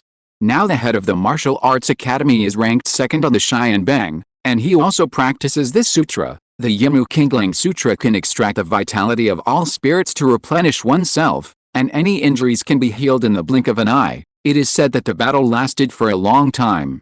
Some say it lasted 10 days and 10 nights, and some say it lasted 30 days. In short, after this battle, the giant swamp that was originally full of green was drained of vitality and slowly turned into desert dead land." Hearing this, Hong Fan believed it 7 points. Looking at the golden surroundings again, he felt numb for some reason. The things recorded in the records of the gods are even more exaggerated, but they are just words. How can they be compared with a golden sea? How many nuclear bombs are equivalent to creating a large desert in one battle? Hong Fan said to himself, urging his horse to continue moving forward with the team. As for the elation from killing Duan Gang and building the sand-heavy armor in the past few days, it disappeared in an instant. He Shangfei's nest is deep in the Sand Sea, more than 80 miles away from Jinhai City. At noon on the second day, the 9th day, the team approached the destination and stopped to make a fire and eat. This place is already the heart of the desert. The Gobi component of the terrain is more than a desert, and there are exposed rocks everywhere. After lunch and resting up enough manpower and horsepower, everyone set off again. This time, after only walking for half an hour, the Hongdao mountain described by Wu Guangzi was already in sight. The mountain is as its name suggests. From a distance, it looks like a red haystack growing in the wilderness, which is very eye-catching. The closer the distance, the more Hong Fan saw. The wind eroded mushrooms on the top of the mountain, the herds of horses and sheep kept in wooden fences at the foot of the mountain, and the poplar trees scattered far and near. Along the way, Hong Fan saw a lot of poplar trees. However, the poplar trees on the south side of Jinhai had already lost their leaves, but the leaves here were still lush, dotted with golden balls under the blue sky. The dust was raging, and the banner moved forward silently. The poplar trees that looked like miniature bonsai from a distance gradually came closer. Under the golden leaves on the branches, Hong Fan saw dry and cracked trunks that seemed to have been dead for thousands of years. But it was precisely because of this that the surging vitality was more evident. The older generation said that poplars are the soul of Jinhai. Hong Lai looked at the tree and said to Hong Fan. The branches were full of gold, and the wind blew them brilliantly. The banner slowly stopped, and the civilians began to unload armor and weapons from the carts. The wind rustled the leaves as usual. But in the ears of everyone, it was already a solemn and murderous scene. There are about 800 or 900 people coming from the south. It's still more than 10 miles to the foot of the mountain. It will take at most half an hour to get there. In the Jue Hall, Wan Guangji listened to the report of the minions and kept striding, his face as cold as iron.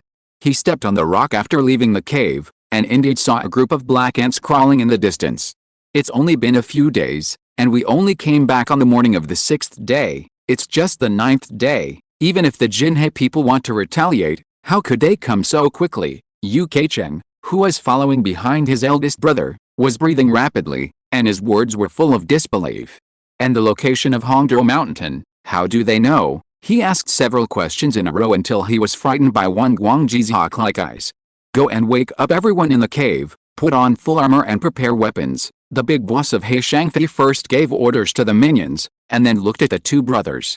Second brother, take your men to set up defenses and move out the barricades and arrows. Fourth brother, Humph, Go pack up the banknotes and valuables that are easy to carry." After he finished speaking, he put his hands on the shoulders of his two sworn brothers. "Guard the mountain road and survive the battle during the day. We will break out at night." Fourth brother, "Those things you have to say that are useless can be asked after we get out alive." Chapter 92, Requesting a Battle. 400 meters away from the foot of Hongdao Mountain, a large banner with the word Hong penetrated the earth. Below the banner, Hong Jian, Hong Sheng, Li Shenji, Qi Liangbi, and Kui Jiashu were looking at the mountain stronghold.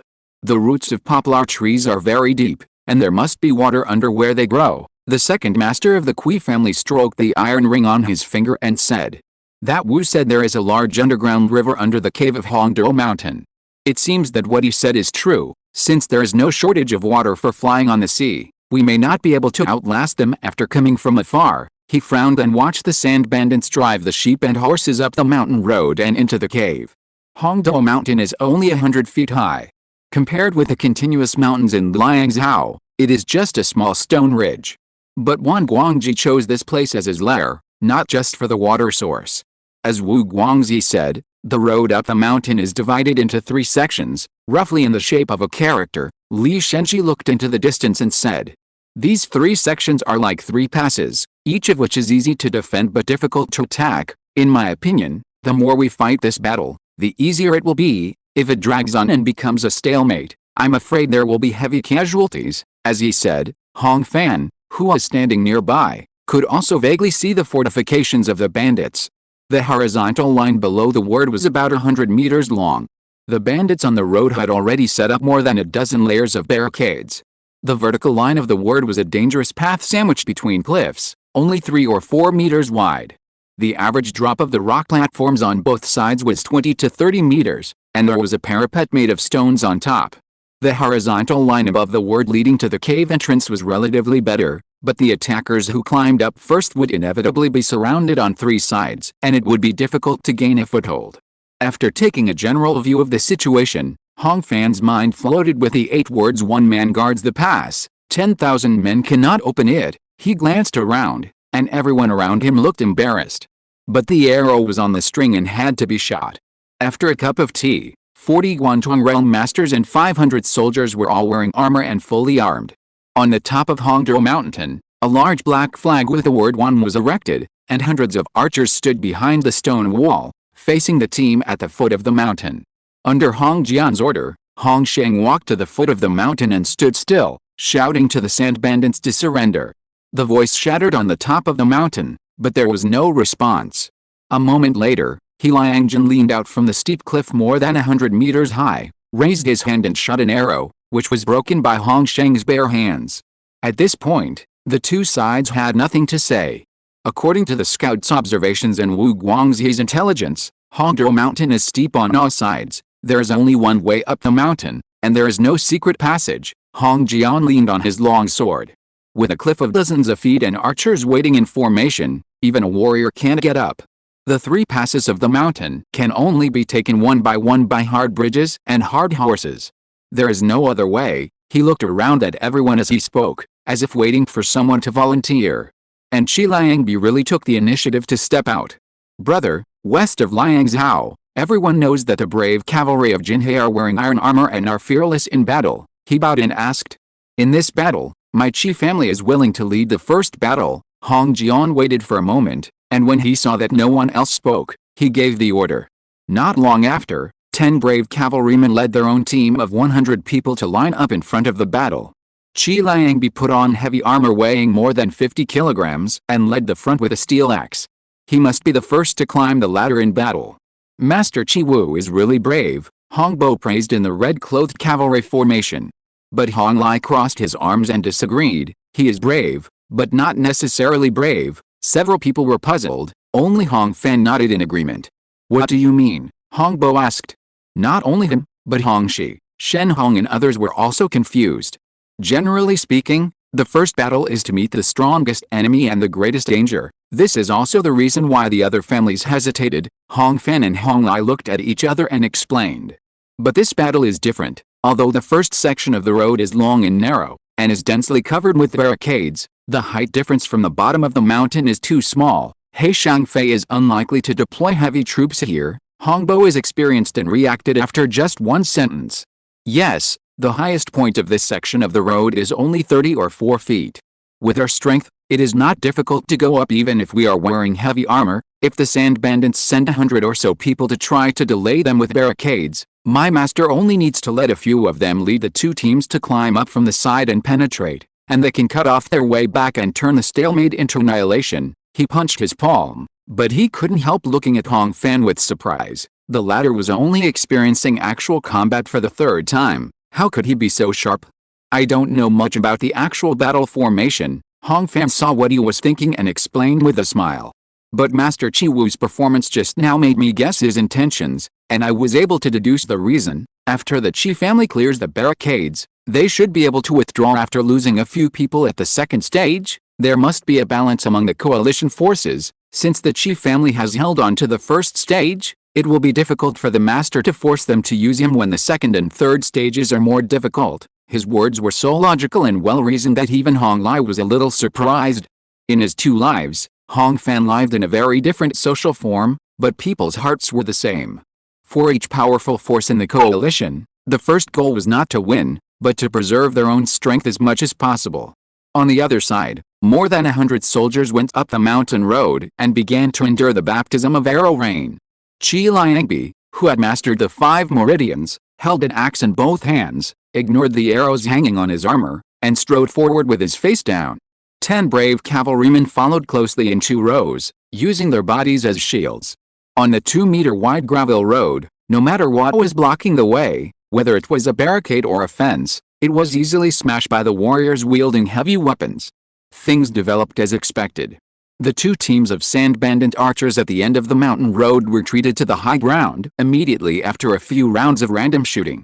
The battle did not happen, and the arrows shot directly from the high ground became the embellishment of the engineering work. The hundreds of soldiers of the chief family used large shields to protect the top, filling the pits with the sand they carried and clearing the remaining wooden fences. In this way, they steadily advanced and soon cleared most of the way, with only 5 or 6 casualties. But Liangzhen's whistle changed the situation. On the top of the cliff more than 100 meters high, the archers carried their bows on their backs, took materials from the parapet on the spot, and threw stones the size of a human head with all their strength. Along the steep mountain wall, the gravel bounced and fell rapidly, and reached the bottom of the mountain in a breath. Be careful of the stones thrown from above. Qi Liangbi raised his head and shouted a warning, while rushing a few steps and punching hard. Thunder exploded on the mountain road. The rocks that fell at a speed of nearly 100 kilometers per hour were shattered and cracked his fist armor. Unfortunately, this skill is rare in the Qi family. 3 meters away, a brave rider had no time to dodge and used his arm shield to block the falling rocks. The shield was broken and his arm was broken. More noises came from the back. Qi Liangbi looked back and saw the soldiers screaming and several streams of blood. In a round of more than 20 rolling stones, 1 in 3 or 4 hit the target, adding 6 casualties. The sand bandits on the top of the cliff continued to move. Master Chi Wu saw dozens of eyes converging on him. No one is allowed to look up. With a roar, he ignored the rocks that hit his helmet and swept everyone with his bloody eyes. Hold the shield and move forward. Qi Liangbi strode up the mountain. The 100-man team followed and resumed moving. After a cup of tea, all the roadblocks on the mountain road were cleared. Then Qi Liangbi led a few brave cavalrymen to make a tentative charge to the second pass, but was immediately pushed back by the arrows, which were much denser than before. At this point, he finally felt that the force was enough, so he led the remaining 80 people back and brought back the wounded and bodies that were left behind. P.S. Come and count the votes, brothers. Chapter 93, Camel Bull Warrior. The Qi family team silently joined the army, and Qi Liangbi followed at the end with a helmet in hand. 500 or 600 arrows, 2 sections of stone parapets, 19 casualties, and cleared the first section of the mountain road. Although there was no real battle, the scene of ignoring the falling rocks and advancing was already significant enough. They are brave enough to not collapse despite 20% casualties, Hong Fan praised. Not bad, Hongbo continued, with a louder tone. If they can't even handle 20% casualties, what kind of family soldiers are they? Although saying so, the expressions of the red-clothed cavalry were obviously tense. It is obvious that the second level of the 3 levels of Hongdao Mountain is the most difficult. Now that the chief family has come down, it is likely that he will go up next. My people brought bows, but they are useless. On the temporary platform made of wooden boards, Master Chiwu said to everyone. The bandits are in high positions, the lowest of them are more than 10 feet high, and the arrows they shoot are fast and fierce, so there is no way to fight back. The falling rocks look scary, but in fact, the accuracy cannot be controlled, and the threat is not as great as that of bows and arrows. The first level has a gentle slope, the second level is much steeper, with many rocks underfoot, and the attack is more limited. After exchanging intelligence, Hong Jian encouraged Qi Liangbi a little and planned to determine the candidates for the second attack. Just as he looked at his eldest son, Li Shenji stepped out. This trip was facilitated by my Li family. Uncle Hong can come because of my request. He bowed to Hong Jian and looked sideways at the mountain pass. This is the most dangerous second level, and my Li family will take the lead. On the stage, several people were moved by his intentions. After getting Hong Jian's approval, Li Shenji turned to Hong Xin. This second level is a natural barrier. He Shangfei will not give up an inch. I sincerely asked my brother to help me with a fire cloud palm and help me break through this level. The voice was rough and every word was stained with blood. Hong Sheng agreed without hesitation. The army slowly moved, and the 150 soldiers of the Li family gathered at the foot of the mountain. Hong Fan watched the elite Wudang cavalry with swords and shields pass by, but suddenly felt something. On the spiritual platform, the branches and leaves of the dragon soul tree swayed, as if they saw food, or as if they met their own kind. He looked along the scents and found that there were 2 tall young men with scarves covering the lower half of their faces in the team. One had phoenix eyes and the other had a fair complexion, striding forward with the team. Seeing him looking, one of them even nodded slightly to him. Hong Fan suppressed his emotions and tried to turn his eyes away naturally, but he knew in his heart that these were the 2 people he sensed on Ning Street after returning to the city after his first fight with He Shangfei. Similarly, they were the masterminds behind the design to frame him in the traffic hall. Are these 2 people from the Li family? Or is it that the outsiders are using Wudangqi to hide their identities? Wudangqi is similar to Zhuangqi, and most of its members have been trained since childhood, eating, sleeping, and traveling together, and practicing the same martial arts. It seems that the Li family is most likely aware of the affairs of these 2 people. Hong Fan narrowed his eyes, and his thoughts were in a mess for a while. In the distance, more than 160 people from the Li family had already rushed through half of the mountain road and were approaching the second level. In order to maximize the killing efficiency and save materials, the sand bandits didn't even fire a few arrows this time. Turning the corner at the bottom of the character, with Hong Sheng and Li Shenji wearing heavy armor as the spearhead, the team entered the narrow sky. At the same time, there were 30 majestic sand bandits lined up in 3 rows on the stone platform on the top of the mountain. They were the elite formed by Fang Xianzong during his lifetime, named Camel Bull Warriors. The shortest of these people was also above 1.8 meters, and all of them had developed a sense of ki, and 4 of them had reached the realm of penetration. At this time, they were wearing heavy armor that was considered luxurious among the sand bandits. Each of them was leaning on a steel gun and carrying a square heavy shield.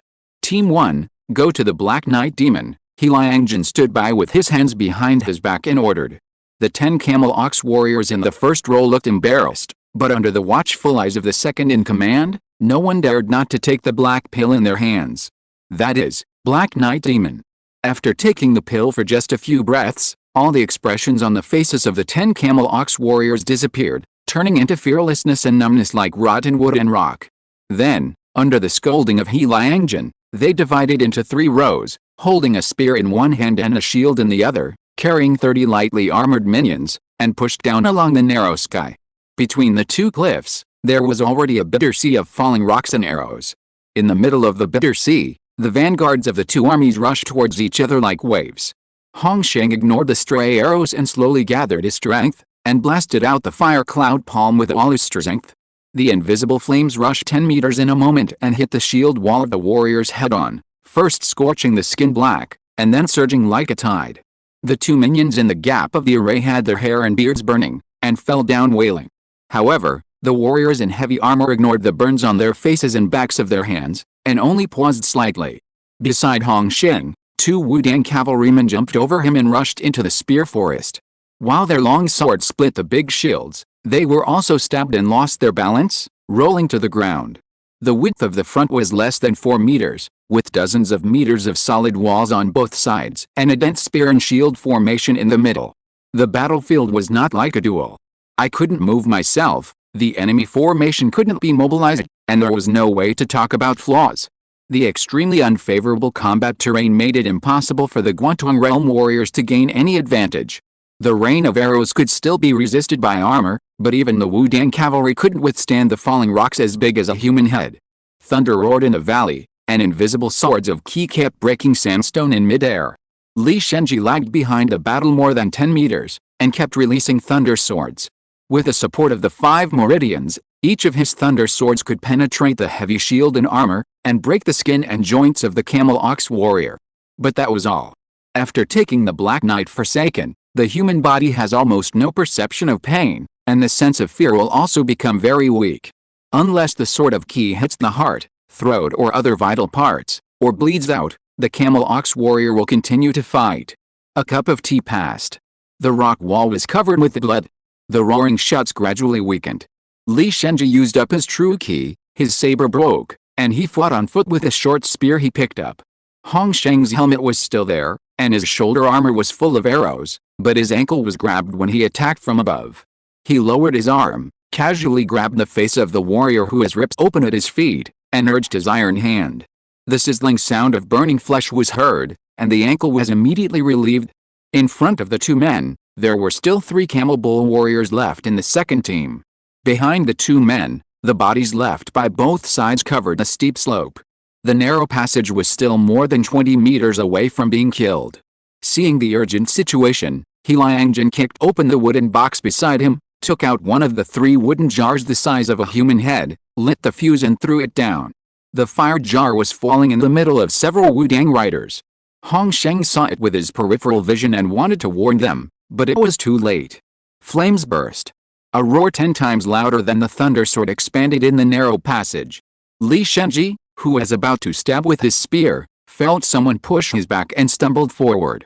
Firearms, he stood firm despite the buzzing in his ears, and looked back to see 2 Wudang riders a few meters away with blood on their noses and iron slag fragments stuck in their armor.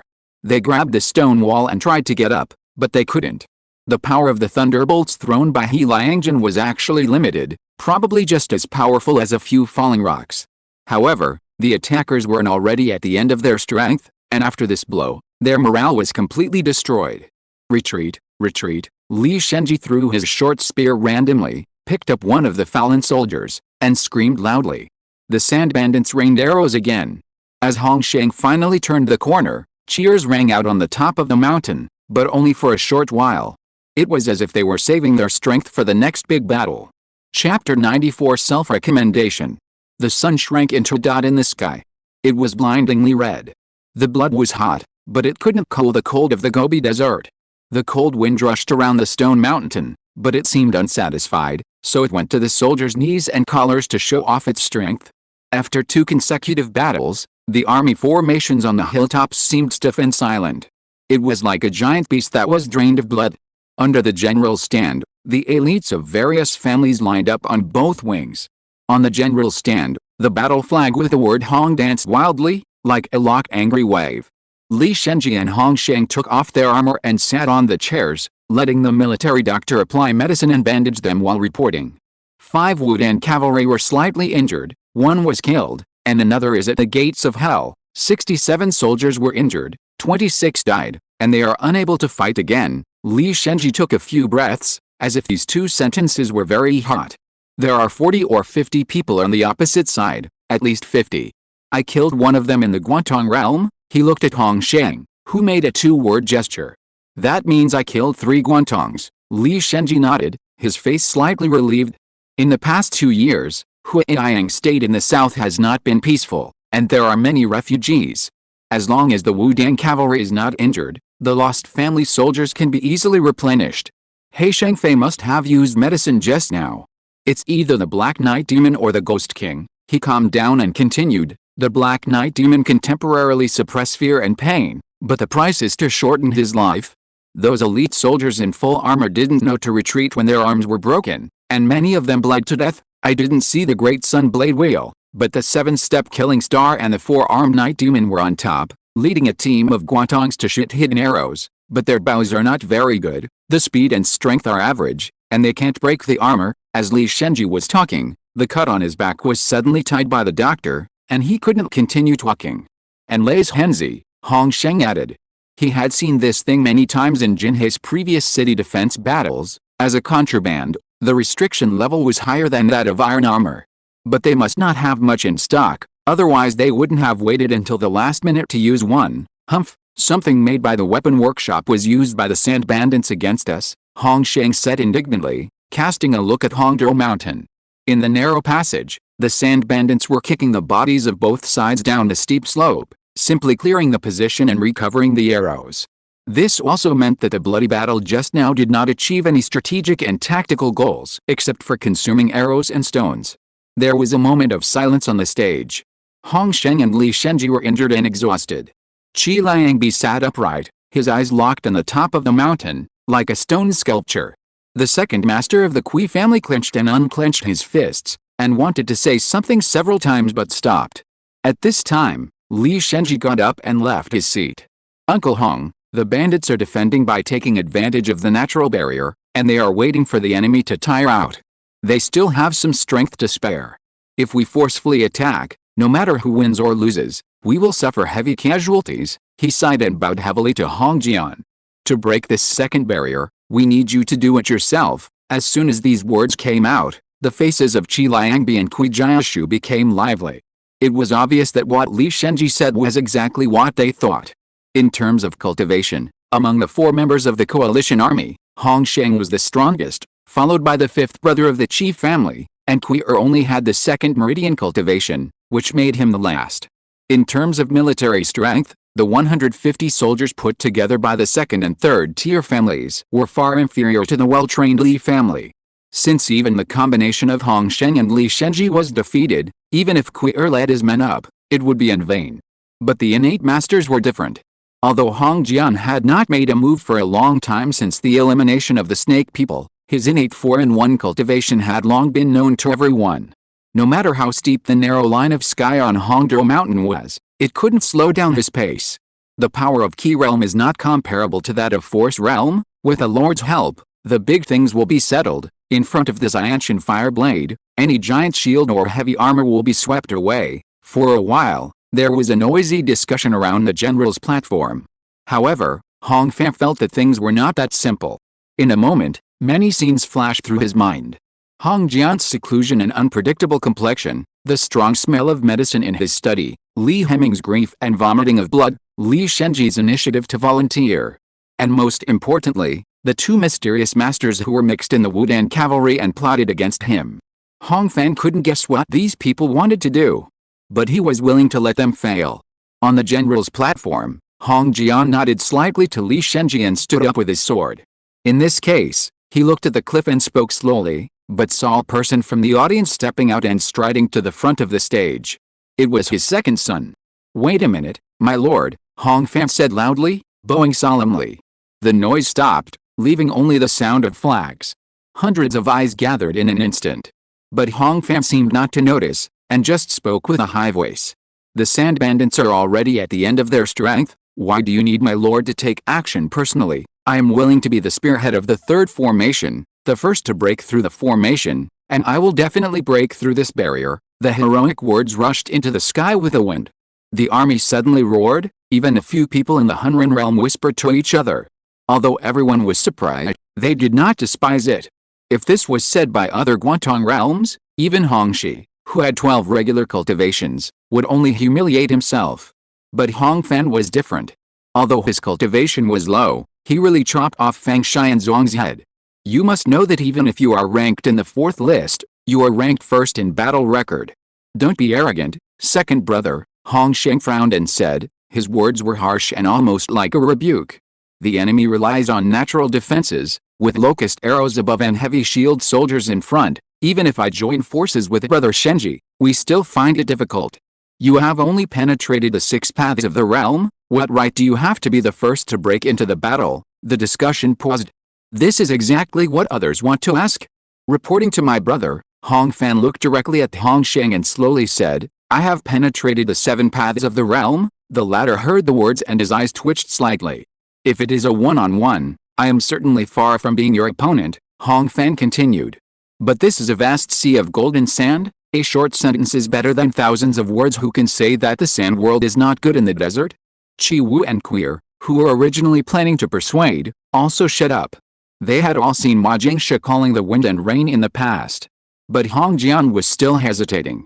In his opinion, even compared with the outcome of this battle, the safety of the Star God in the clan is still more important. Don't worry, my lord, it is certainly not enough for me to lead the team alone, Hong Fan spoke again.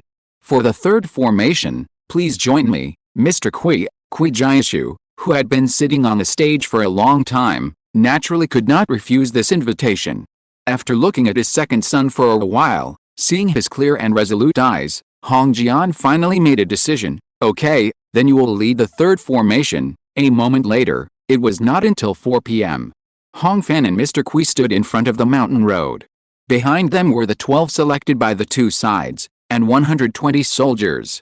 Hong Fan checked the armor for the last time, and glanced sideways at the foot of the mountain not far away. Hong Jian was standing here with a big flag moving forward hundreds of meters.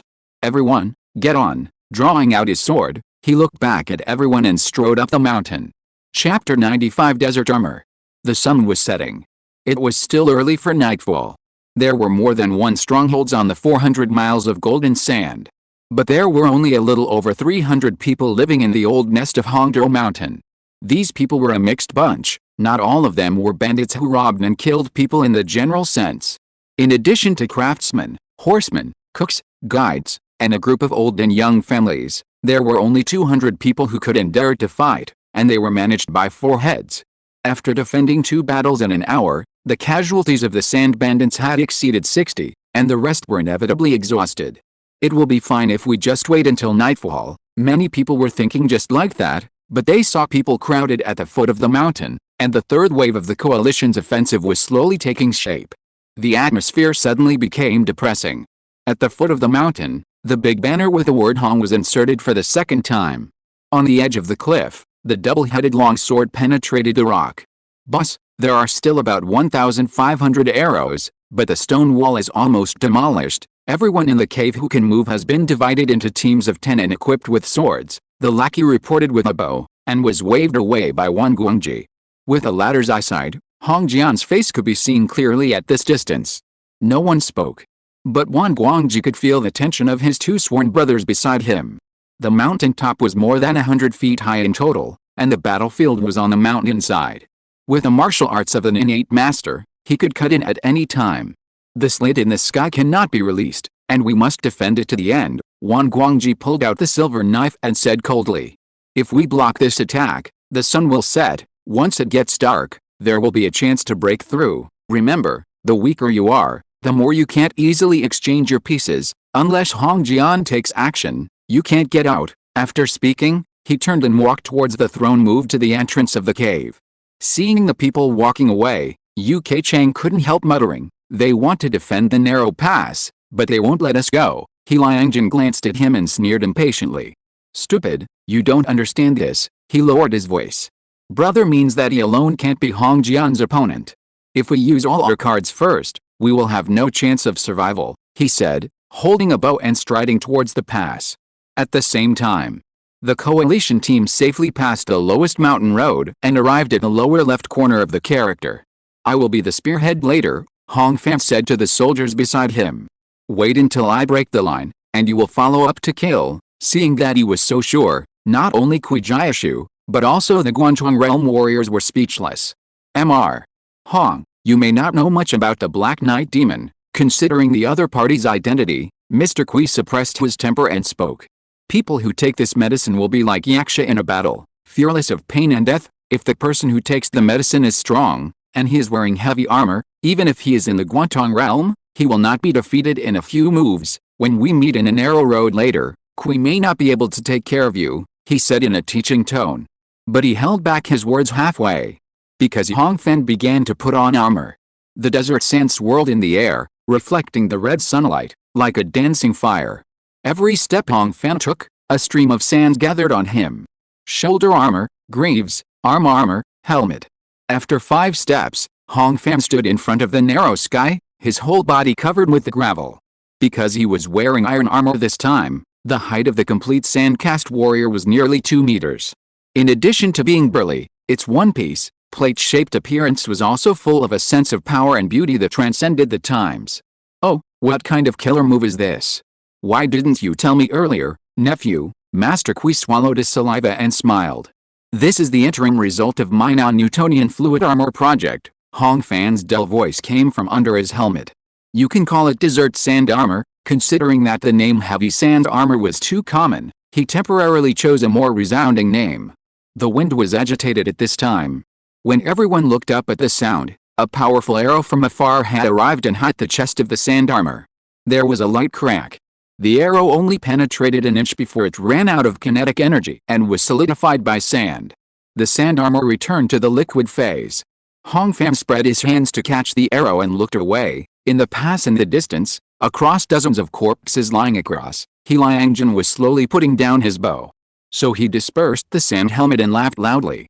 "So we are old acquaintances. The name of the 7-step killing star is really in line with this cold arrow." He Liangjun was disdainful when he heard this. Being upright has never been a virtue of the sand bandits.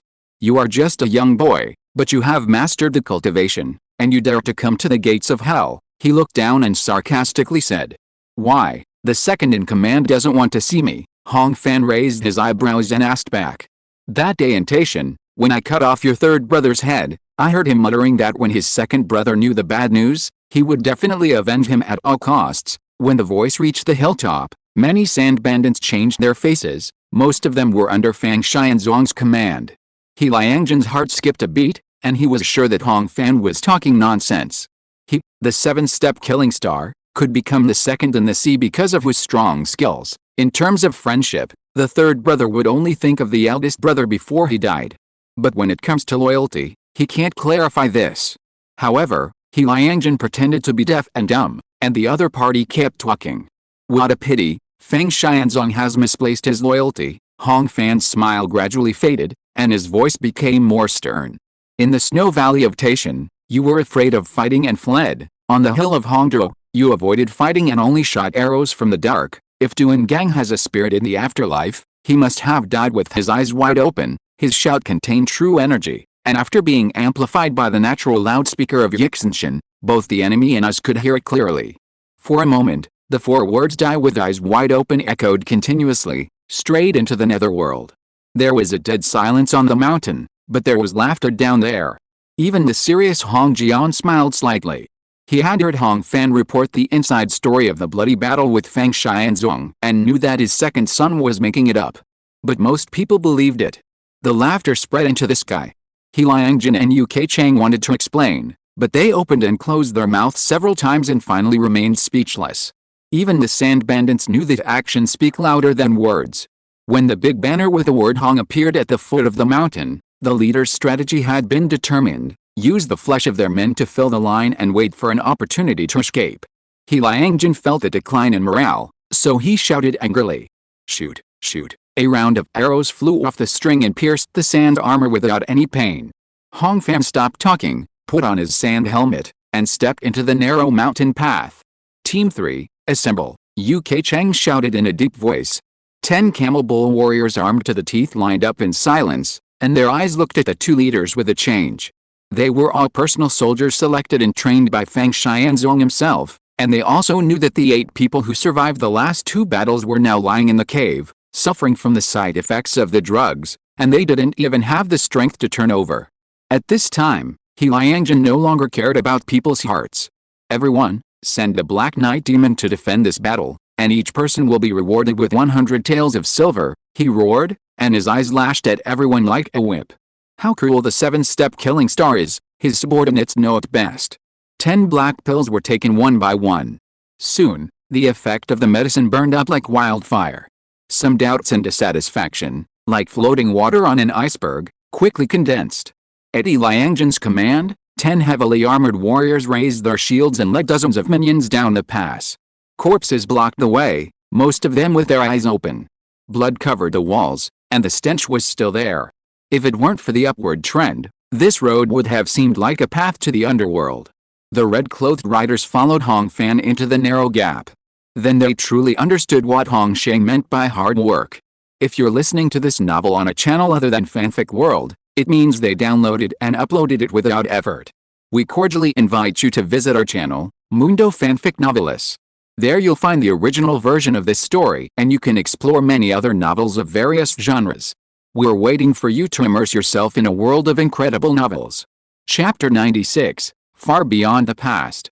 The 3-meter-wide mountain road was sandwiched between cliffs 20 to 30 meters high, with almost no light. In addition, the helmet limited the vision, so it was dark in front of him. Arrows and rocks kept falling from above his head, making his life hanging by a thread. Before the battle, Mr. Kui, who was walking in the second place, was already feeling bitter. Hong and Li had said it clearly before, the Camel Bull warrior was indeed fearless, but what was worse was that there were 210 Guantuang on the top of the cliff waiting all the time.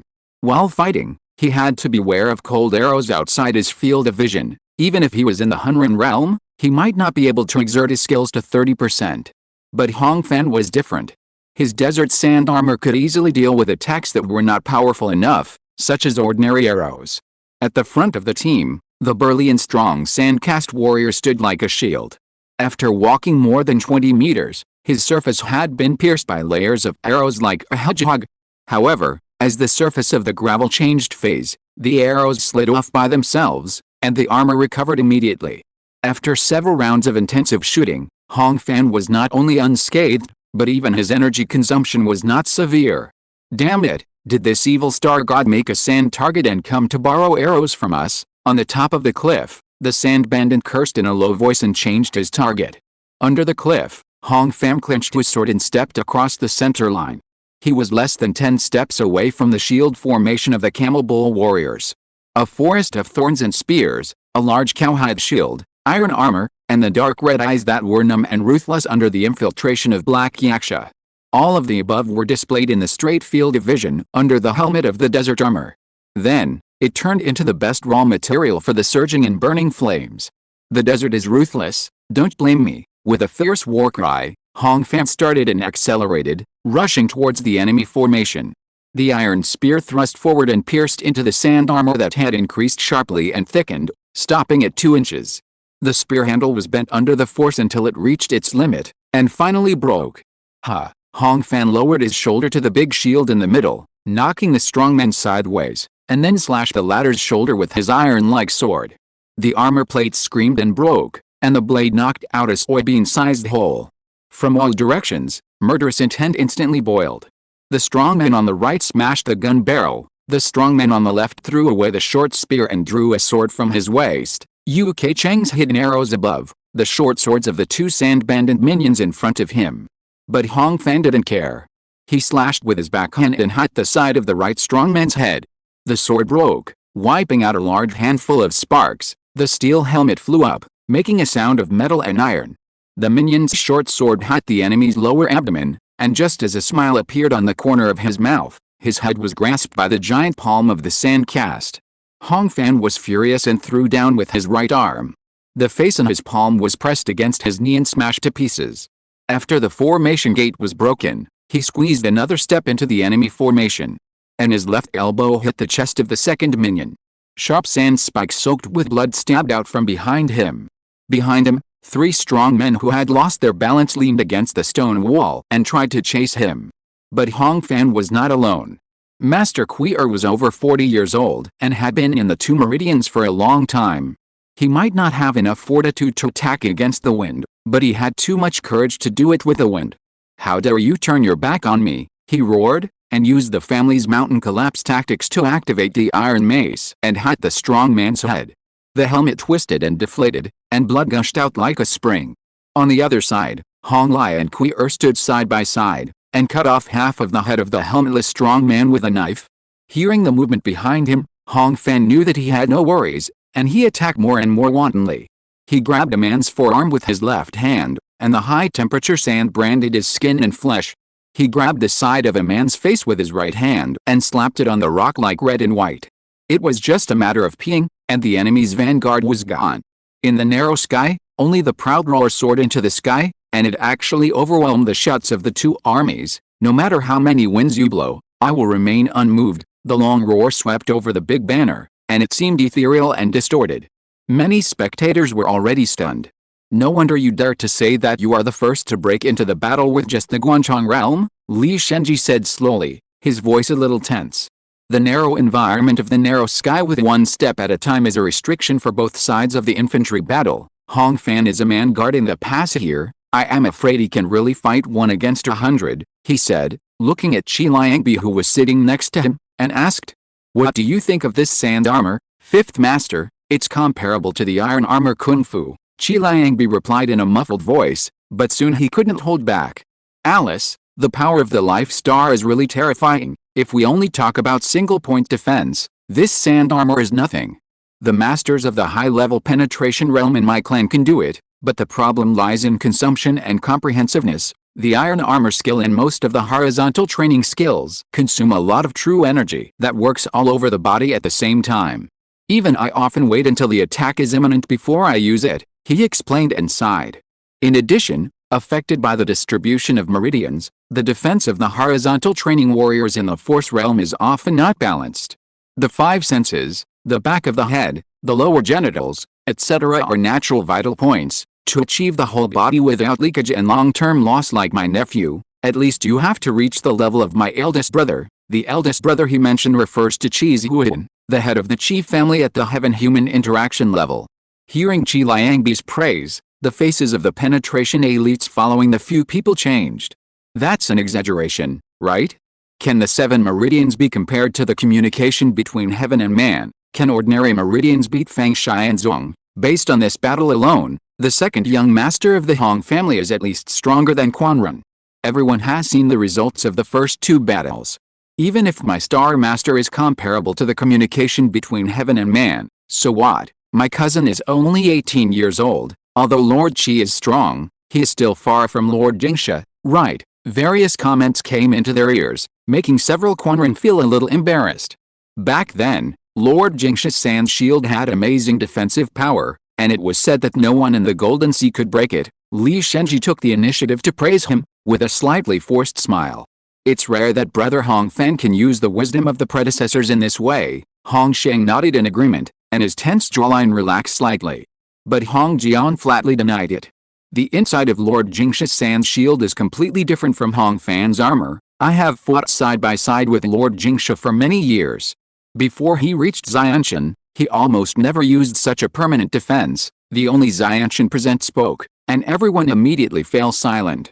He once told me the reason: sand and gravel are soft in nature, and need to be gathered to defend against the enemy. Therefore, condensing sand into armor not only requires continuous circulation of true energy, but also greatly affects one's own activities. In general, as Liangbi just said, one is inconvenient, and the other is too much consumption. Hong Jian frowned slightly, looking at his second son from afar with rare admiration. I don't know how Hong Fan solved these problems in the Guantong realm, but the reasons are nothing more than 2. Maybe his upper dimension is different from that of ordinary people, and he can naturally store a huge amount of true energy. Maybe he is incredibly talented. In just 9 months, his understanding of the sand world has far surpassed his predecessors. P.S. Sometimes I have to use some modern words in my writing, such as single-point defense power and comprehensiveness, etc. Otherwise, it feels difficult to express clearly and concisely. If there's a play, please use your imagination to make up for the different words used in the other world. In addition, readers who can afford to subscribe, please subscribe more. Readers who cannot subscribe can also come and praise me. Haha. Chapter 97 Reckless.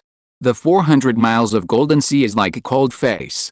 The red sun is like an eye. The yellow sand is like a face. The invisible wind drives back and forth, and it has been the same for 1,000 years. And the boiling Hongdao mountain with shouts and killings is like a boil on this face that is about to burst. In the narrow sky, the last camel ox warrior in the penetration realm slashed his sword. The blade ate into the shoulder armor and was bitten back by the desert sand, and he couldn't pull it out. The judgment question of whether to abandon the sword or not only lingered in his mind for a moment, and then he had no choice. Hong Fan grabbed the warrior's wrist and climbed another step with his sword and shield. Through the armor, the true energy of the 2 people collided directly. Hong Fan's movement was slightly stagnant, The opponent's cultivation was at least 2 positive points ahead of him. But after a brief wrestling, it was the camel ox warrior who lost his footing and slipped backwards first. Because there was sand under his feet.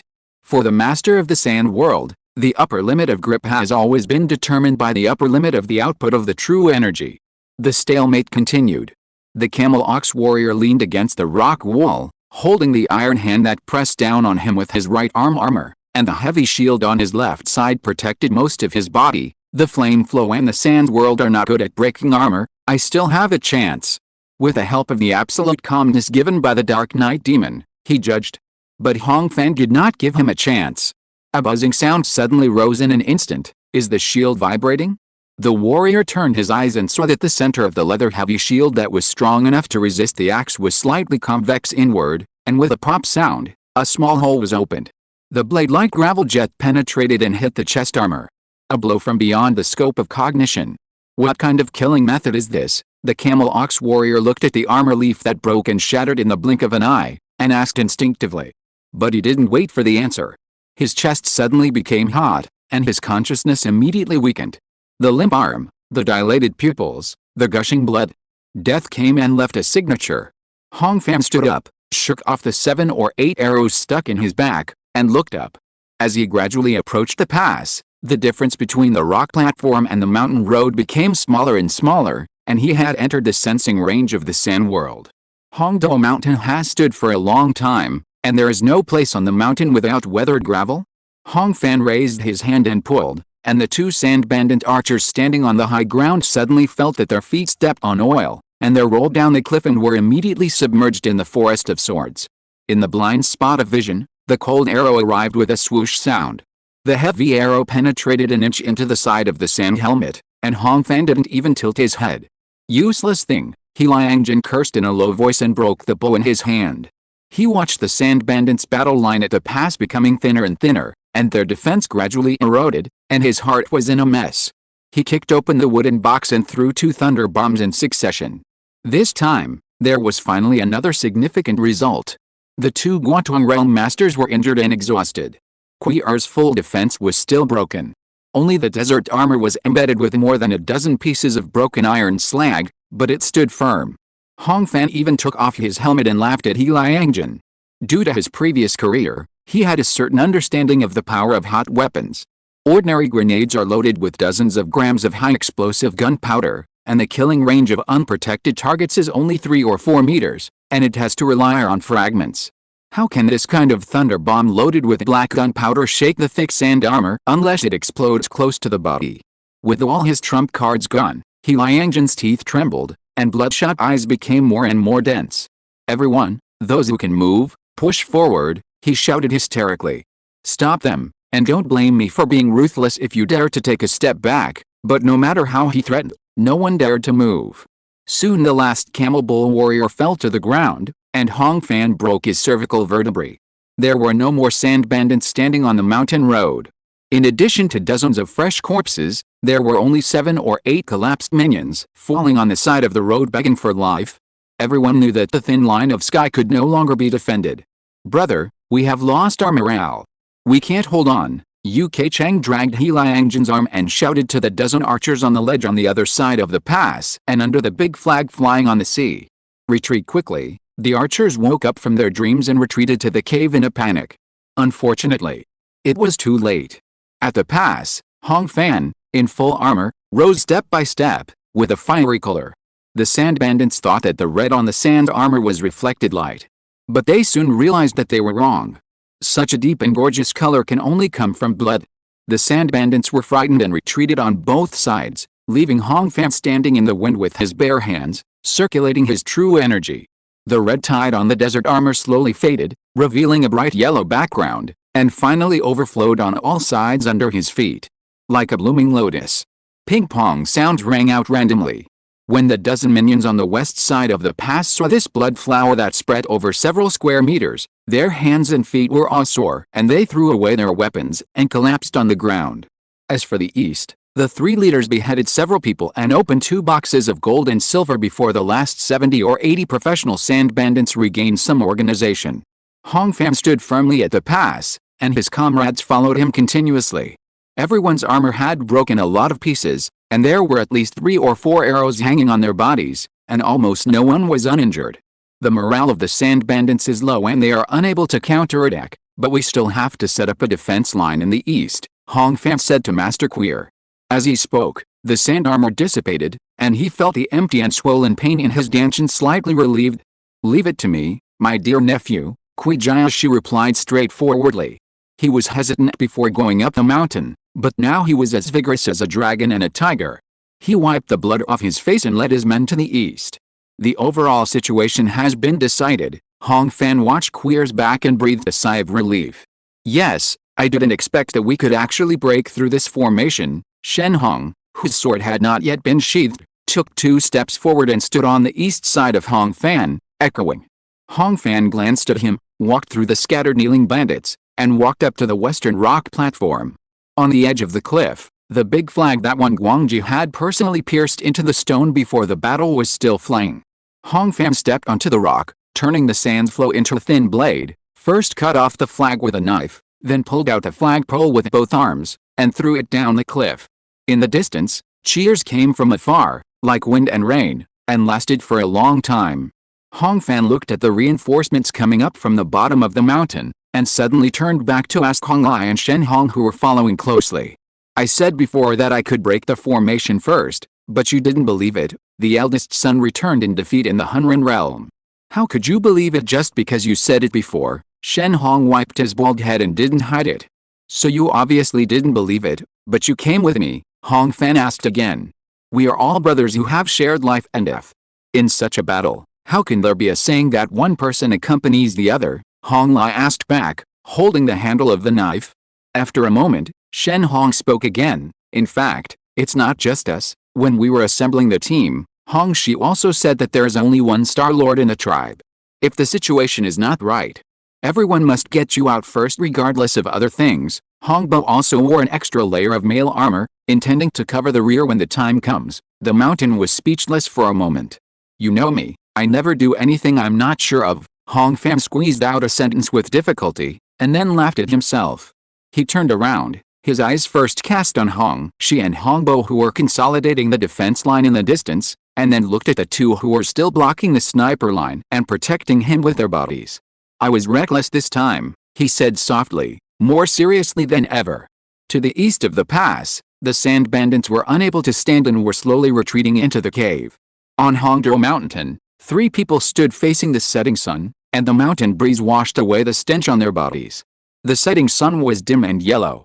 Hong Fan bathed in the light, and warmth came from the bottom of his heart. Chapter 98 Great Sunblade Wheel.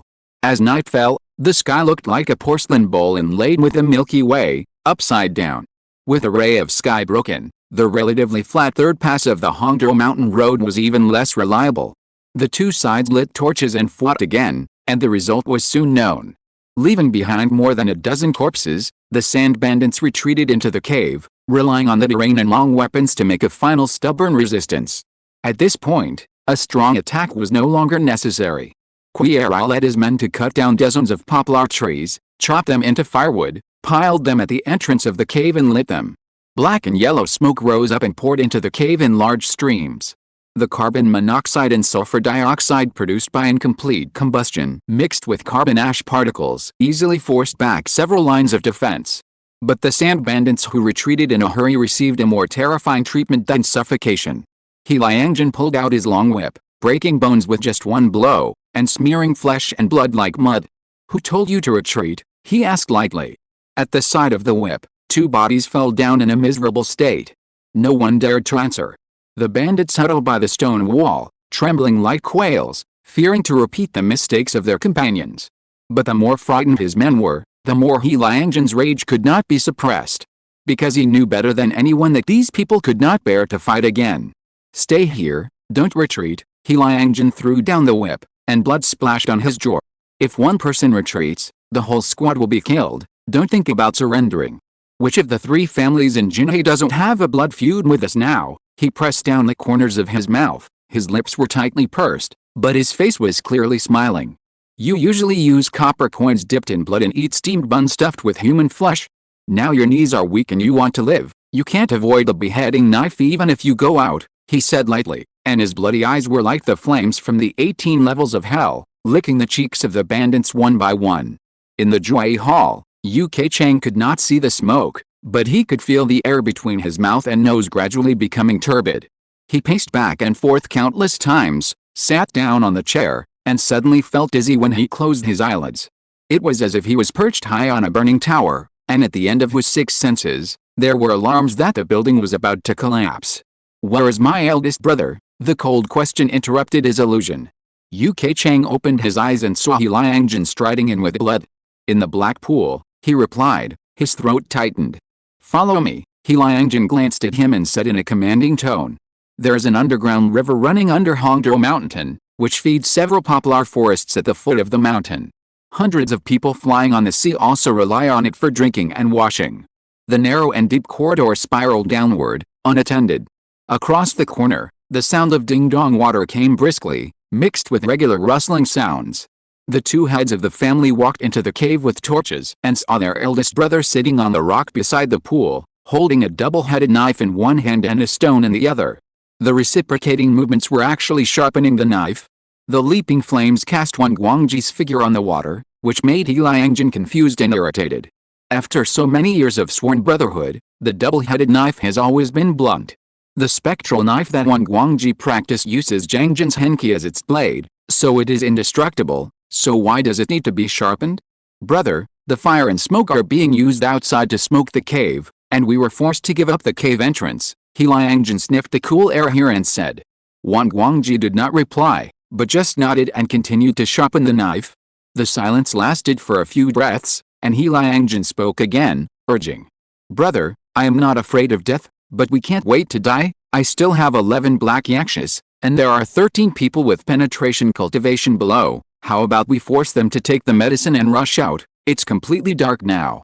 If we can break through and grab the horses down the mountain, we have a chance to survive." He didn't wait for a reply immediately. The rustling sound continued. Wang Guangji lowered his head and sharpened the knife until He Liangjin's forward veins bulged and his hands slowly clenched into fists before he spoke. "The four of us brothers became sworn brothers 7 years ago." He used his hands to wash away the stone chips on the blade. "Second brother, I was just thinking, if I heard that you were going to use the Black Knight demon on your brothers at that time, how would I react?" He Liangjin pursed his lips, and his breathing became heavier. But Wang Guangji seemed not to notice. "The four of us fought together for 4 years, and He Shangfei finally established a resounding name. Before that, we didn't even have a stable village. We ate all the meat and drank all the wine, because every battle is the last battle, and every meal is the last meal." The head of He Shangfei spoke slowly, sharpening the knife in his hand. He Liangjin opened his mouth and unclenched his fist, but he didn't dare to speak. "At that time, we, just had a knife in our hands and a breath in our hearts. When there is no way, we opened a way, to make a living by dying." Wang Guangji laughed happily. "Then we dominated Jinhe for 3 years, issuing orders, showing off our power, sitting on those chairs like a hen incubating eggs every day, without making any progress in martial arts. 3 years have passed, and I only gave myself an excuse that my skills and talents have reached the limit. Even if I have an explanation." The voice paused, but the grindstone was still ringing. Every time it went back and forth, it was like a knife fell, cutting off a wisp of delusion. Metal and iron passed through stone, and gradually became a blade. Wang Guangji stroked the silver knife with his fingers, and a drop of blood oozed out of his fingertips. Then he stood up suddenly and held the knife. "Remember it all, right? I'm ranked 572nd on the evil list. No need for the black demon, no need for my brothers to waste their lives. As long as we defeat Hong Jian, we can get through this." He turned to look at He Liangjin, and the second in command, with bloodshot eyes and uncontrollable anxiety, took a look and suddenly stepped back half a step as if he had been stabbed in the face. UK Cheng, who witnessed all this, had 4 big words in his mind, which were the name of his eldest brother that resounded throughout the Golden Sea, the Great Sunblade Wheel. "My heart is dull, and it should have been sharpened long ago." Wang Guangji threw the whetstone into the dark river. "Come with me." He took a big step without looking back. "I've hidden the dragon heir's blood in the stone coffin, and you can come back to get it later. If I can survive this battle, I will break the innate realm easily, and I won't need it." The firewood pile at the entrance of the cave was removed, and the smoke dissipated slightly. Thanks to Hong Fan's one-time victory, the Jinhae City coalition forces were in high spirits and launched another fierce attack. This time, Hong Fan was only with Hong Jian, and the ones who rushed to the front were Qi Liangbi and Hong Xing, as well as a dozen uninjured elite Guatong soldiers. The corridors in the sea-flying nest were narrow, and the terrain was also easy to defend and difficult to attack. But the leaders directly under Fang Xianzong had all died in the battle, and the remaining Guanzhong realms could not see the three leaders on the front line, and were unwilling to contribute. Therefore, the sand bandits had no morale, and the attack was unstoppable. This cave is hidden deep in the mountain, and there is only one entrance and exit, Li Shenji said with his hands behind his back. In an emergency, let alone Wan Guangji, who is in harmony with heaven and man, even a congenital master can't open another passage, none of them can escape. He gritted his teeth and said, perhaps thinking of his dead brother, he rarely lost his demeanor. Soon, a soldier came to report that most of the passages had been cleared and the vanguard was forced to the Juai Hall. Hong Jian heard the words and gave an order, and personally went to the enemy's nest. In the Juai Hall, the king finally met the king. P.S. I don't know what happened. Sometimes I couldn't write the last book smoothly, but if I didn't feel satisfied with this book, I couldn't write it at all. It's a bit difficult to write 2 chapters a day. Chapter 99, The River of Fire.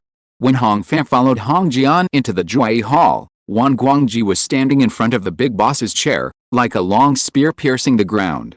Below the high platform, dozens of remaining fighters from Heishangfei were guarding on both sides, confronting the coalition forces. It's a pleasure to meet you, Lord Hong. I see you today, and you are still as elegant as before, Wan Guangji said to Hong Jian, holding a double-headed knife, ignoring Hong Xing, Qi Wu and others. Have we met? Hong Jian asked. When the 4 of us brothers had not yet accomplished anything, we stayed in Jinhae City and met you from afar, Wan Guangji replied. His eyes slightly turned and fell on Hong Fan's face a few steps away. You are handsome. Are you the Hong Fan who killed my 3rd son? He pointed at him with a knife and raised his eyebrows. People who rely on their power and are arrogant will die sooner or later. Why bother asking? Hong Fan replied with disdain. Hey, what the kid said is quite right. Wan Guangji was not angry when he heard this, but nodded and smiled. We brothers are self-indulgent. We can't blame others for our death. We can only blame ourselves for our stupidity and lack of ability. As he said this, he looked at Hong Fan with some admiration. Heishangfei's difficulty today is half due to someone's plot, and the other half is due to you. I was lucky enough to survive Jingsha Gong back then. I thought he was the destined star master of the sand world. I didn't expect that you are young and your sand control attainments are better than his. Maybe in 2 or 3 years, I won't be your opponent, he sighed. Not only did he not feel depressed, but his spirits became more and more high-spirited. Seeing this, Qi'ai showed anger on his face and asked from a distance, Wan Guangji, do you think you still have a way out? I, Wan, have fallen many times in my life, and today is not the closest time to the underworld, Wan Guangji replied casually without even looking at Qi'ai. As for whether there is a way to survive, the difference between life and death is just a scar the size of a bowl. Why waste time talking? He sneered, his eyes slightly fixed on Hong Jian's face. Hong Fan felt something in his heart. In the empty cave, it seemed as if there were waves rippling, touching the skin like a cut, making people's hair stand on end. This is the innate Zhengjin Qi that the warriors in the power realm cannot sense. Wan Guangji held the long sword with both hands, silently moving his true energy, and a bright yellow light appeared on the blade and gathered, extending a 3-foot key blade. The blade turned and cut through the rock silently, as if there was nothing. Including Hong Sheng and Li Shenji, all the coalition forces were solemn and treading on thin ice, while He Liangjin and Yu Keichang had hope in their eyes. At this moment, the head of Heishangfei was facing an unprecedented enemy, and he had already raised his state to the highest level in his life. Big Sun Blade Wheel Wan Guangji, use this Zhengjin splitting light blade, ask Lord Hong for advice, Wan Guangji shouted proudly, stepped forward, and danced with the blade. Hong Jian was slightly stunned when he heard this, looking at the bright yellow light wheel, and did not reply. The next second, the blade force completely exploded.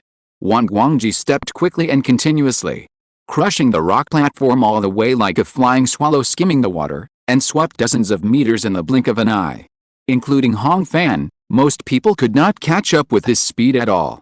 They only felt that the residual image of the light wheel had not yet dissipated, and a yellow dragon suddenly jumped out of their vision. In a trance, only the murderous intent was real and fierce, making everyone's hair feel like it was pulled. Then, facing the Wudan blade energy that surged to 5 feet and came head-on, Hong Jian made a move. Pop! A thought, just a flick of a finger. The world in the sand world's perception was turned upside down. If the disturbance caused by the innate Jingjin energy before was a ripple, the current flame force was a storm. Hong Fan did not see the light, nor did he hear the sound, but outside of his 6 senses, he felt that the cave had turned into a furnace, with flames sweeping like a tide. The invisible fire blew, destroying everything in its path. The first to waver were the 2 5-foot Jingjin sword key, which were extinguished in an instant like candles in a hurricane. Then, Wang Guangji's pupils suddenly enlarged, and his clothes changed color and carbonized at the same time.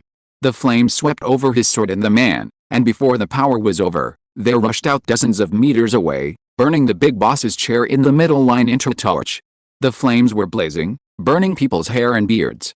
Finally, the innate true essence that burned and carried flesh, cloth, and wood was completely manifested, mixed with the remaining smoke and ash, and hit the rock wall dozens of feet high behind the Jue Hall, splashing a piece of black carbon. All this happened in just a moment. Plop. Hong Fan came to his senses and looked in the direction of the sound, and saw Wang Guangji, who was charred all over, lying on his back dozens of steps away. His double-headed sword also fell to the ground, its hardwood handle shattered into ashes, and the 2 black iron blades softened red-hot. In the Jue Hall, the scattered fire energy stimulated countless cyclones, blowing everyone's clothes. There was a dead silence. Everyone was stunned. Few people thought that Wang Guangji could defeat Hong Jian. But even Hong Sheng and Qi Wu felt that this battle would at least go back and forth. As everyone knows, although the physique of a warrior who has a sense of heaven and man is no different from that of a peak warrior, he has already collected a stream of innate energy in his body, and the killing moves he made with this energy are truly innate level power. And Wang Guangji is famous and is definitely not a mediocre player in the same realm. What kind of great sun blade wheel is it? It can't even withstand a flick of the finger.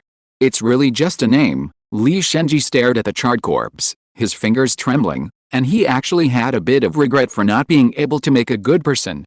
As soon as he said this, he realized that he was being rude, and hurriedly bowed to Hong Jian to congratulate him. He happened to see his unusually pale face after he started to fight. "Uncle, you are mighty." With Li Shenji's voice as a guide, the coalition forces cheered, while the sand bandits turned pale and no longer had the will to fight. Under Hong Jian's sweeping eyes, the minions knelt down and surrendered one after another. After a while, only the 2 heads and a few leaders of Guangdong realm were left standing on He Shangfei. They were not as hard as stone, but they knew that they were the main culprits, and even if they surrendered, they would not be able to save their lives. "Sir, why don't we take care of these 2 people?" Qi Liangbi stepped out of the line and asked Hong Jian respectfully. The latter nodded. As the #1 master in Jinhe City, he just defeated Wang Guangji with 1 blow, so he didn't need to compete with the people below for this credit and reputation. Seeing this, Qi Wuai was overjoyed and decisively stepped forward to fight with a 4-armed yaksha. Iron-clothed kung fu is inherently restrained against Banlin Fist, a less lethal martial art. Coupled with the advantage of the 5 meridians over the 2 meridians, Qi Liangbi easily defeated Yu Keicheng and made him unable to resist. On the other side, the 7-step killing star was alone against Hong Sheng and Li Shenji, and naturally fell into a disadvantage. After fighting for more than 10 moves, He Liangjin fought hard to exchange injuries and managed to print 2 fingers on his opponent, but was immediately pierced through the heart by the invisible sword and died. Hong Sheng showed no joy in killing a powerful enemy. He just stared at the blood spilling on the rock face in a daze, and couldn't help but glance at Hong Fan, as if all this blood would turn into the latter's power. The 2 heads were captured and killed, and the sea flying that crisscrossed the Jinhe Desert was gone. After bringing more than 200 captives out of the cave, the coalition began to plow the ground and sort out the spoils. Hong Fan was responsible for the merit of being the first to climb the mountain in this battle, and he could have gone down the mountain to rest. But he noticed that the 2 Wudang riders of the Li family who triggered the Dragon Soul tree were mixed in with the soldiers and went deep into the cave. At this time, they took off their face masks. So Hong Fan called Hong Lai and Shen Hong to follow closely. There were many people in the cave. With these two helpers and the Huangsha armor, his own safety was guaranteed. As a place where hundreds of people lived, the space of Hongdao Mountain Cave was naturally very wide. The cave corridor on one side of the opening was particularly tall and wide, but it gradually narrowed after going deep into the mountain. The property that He Shangfei had robbed and accumulated over the years was stored at the innermost end. Chapter 100. Looking forward. As a coalition, it is natural that the spoils of war should be collected and counted before being distributed. Therefore, Hong Fan saw that the search teams along the way were basically a combination of several surnames, which was convenient for supervision. However, rules are rules. No matter how perfect they are, there will inevitably be people who act independently and embezzle property. For example, the two Wudang riders of the Li family and the three people of the Hong family. Hong Fan followed the suspects at a distance through the Dragon Soul tree and explored several stone chambers in turn. Although the cave was cold and simple, He Shangfei's collection was dazzling.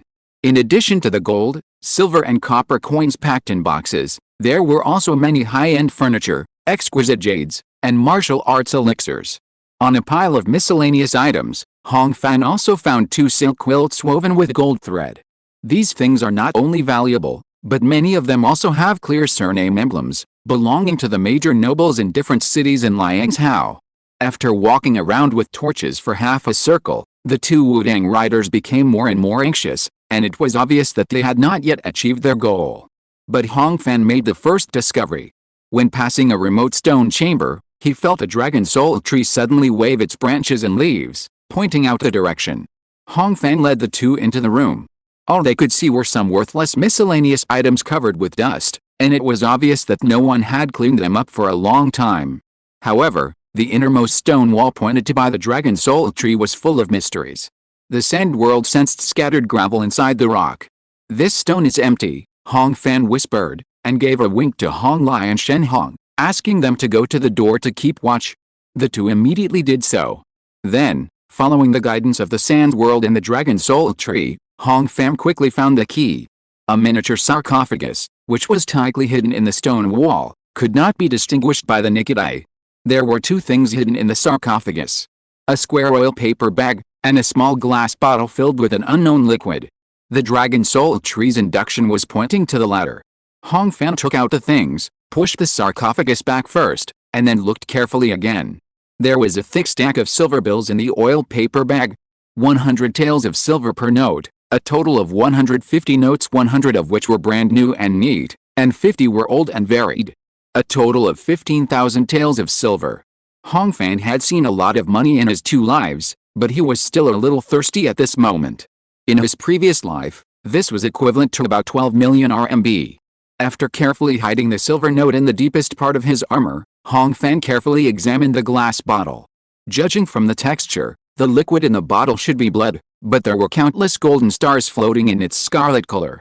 When it was slightly stressed, it surged and dispersed like fireflies, releasing a flickering light.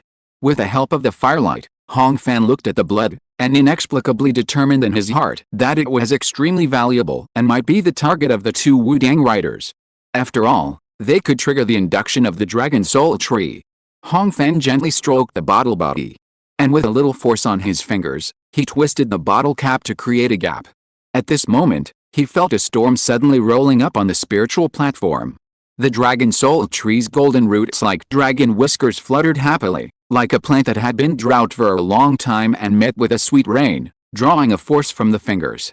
Then, a fruit appeared from nothing between the branches, from nothing to something, from empty to solid. The fruit color was blood red and transparent, and the flesh contained golden veins. Hong Fan naturally recognized that this was the dragon soul fruit he had not seen for a long time. Can this mysterious blood make the dragon soul tree bear fruit? Hong Fan was surprised and surprised. When he looked at the glass bottle again, he found that the golden stars in the blood had no power to surge and slowly settled down. This can't be considered as me embezzling the spoils of war, right? He quickly closed the bottle cap and then stuffed the glass bottle into the chest armor. Before this, Hong Fan had always wondered what kind of reward could make several heads of He Shangfei sacrifice themselves to stroke the tiger whiskers of the 3 surnames of Jin He. Now it seems that it is very likely what he has in his arms. There is no light in the belly of the mountain, nor is there sun or moon. Living and working in it requires oil lamps and torches anyway, so there is no difference between day and night. After getting the key items, Hong Fan and his men retreated from the top of the mountain and went into the tent to rest. The search and collection work continued. By the morning of the second day, most of the bandits' lair had finally been sorted out. Hong Fan came out of the tent with a piece of dry biscuit in his mouth, and saw more than 300 horses and more than 500 sheep surrounded by a newly built simple wooden circle, crowded at the trough to drink water. These animals were obviously assets of the sea flying, because the vegetation on the Gobi Desert is sparse and grazing is difficult. Perhaps there are still herders chasing grass and not returning. But now, they have all become the spoils of the coalition. Hong Fan went forward to take a closer look. About 30% to 40% of the more than 300 horses can be used as military horses, and the rest can also be used. Calculated at 20 taels per horse for military horses and 10 taels per horse for poor horses, plus sheep, the total value is 5,000 to 6,000 taels of silver. Compared with the other things that are being sorted and loaded into the car at this time, this can only be regarded as a bonus. Gold, silver, weapons, armor, bows and arrows, tables and chairs, cloth. Not only these high-value items, but also on several large carts at the back, Hong Fan saw jars of lamp oil, bundled torches, hundreds of kilograms of smoked bacon, and ceramics. Dozens of two-wheeled carts were loaded with all kinds of things. All of these would be taken back to Jinhae City, and distributed to each family after being checked by the accounting team. After lunch, the team was ready and set off to the southeast. The knights took off their armor and led the way. In the middle of the team, the vehicles formed a long dragon behind the big flag with the word Hong, most of which were loaded with property and supplies, and a small number of them were carrying wounded and corpses. At the back were more than 200 captives and livestock strung together by thick ropes. At the beginning of the journey, the surroundings were still very quiet. The coalition forces fought 5 battles in succession, with a total of 170 casualties, including more than 40 deaths. Hong Fan could see Jiang Yao walking behind him with the sound of horse hooves in his peripheral vision. He hung his head and kept wiping tears. Time passed slowly as they hurried on in silence. After setting up camp for a night, they began their trek the next morning in the same formation. But in the afternoon, laughter began to spread among the soldiers.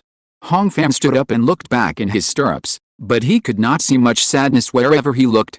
A small part of what everyone talked about was the battle of the previous day, and most of it was the rich spoils and the rewards that each of them could get. Even the wounded who were in the same car with the corpses had smiles on their faces. Hong Fan glanced at these faces, some young and some old, and turned back with a slightly sour nose. This is not numbness. Compared with the previous life, the Dahua people faced far more uncertainties. As a result, they were more familiar with death and better at looking forward. Hongdo Mountain has been left far behind. Jiang Yao stopped crying and just looked out with red eyes. The team reached the edge of the Jinhae Desert. Hong Fan sighed and cast his gaze to the southwest. In the distance, farther than the sand, he saw mountains covered in raincoats, hidden in the earth, and clouds gilded by the sun galloping across the sky like horses. Over the gentle slope, Jinhae City was getting closer, and scattered trees began to appear. The sand held up the horseshoe, and the wind rested on the leaves. Hong Fan patted the warm neck of his beloved horse. Huff. This is Bentley's happy snort. P.S. It's the 100th chapter. I should be generous, but I can't forget my worries. How to relieve my worries? Only by subscribing to the whole book. End of this chapter. Thank you very much for reaching the end. Don't forget to like. Looking for more exclusive content and immediate access? Subscribe to our Patreon. Remember, every like, subscription, or donation encourages us to continue. Thanks to everyone. See you in the next video.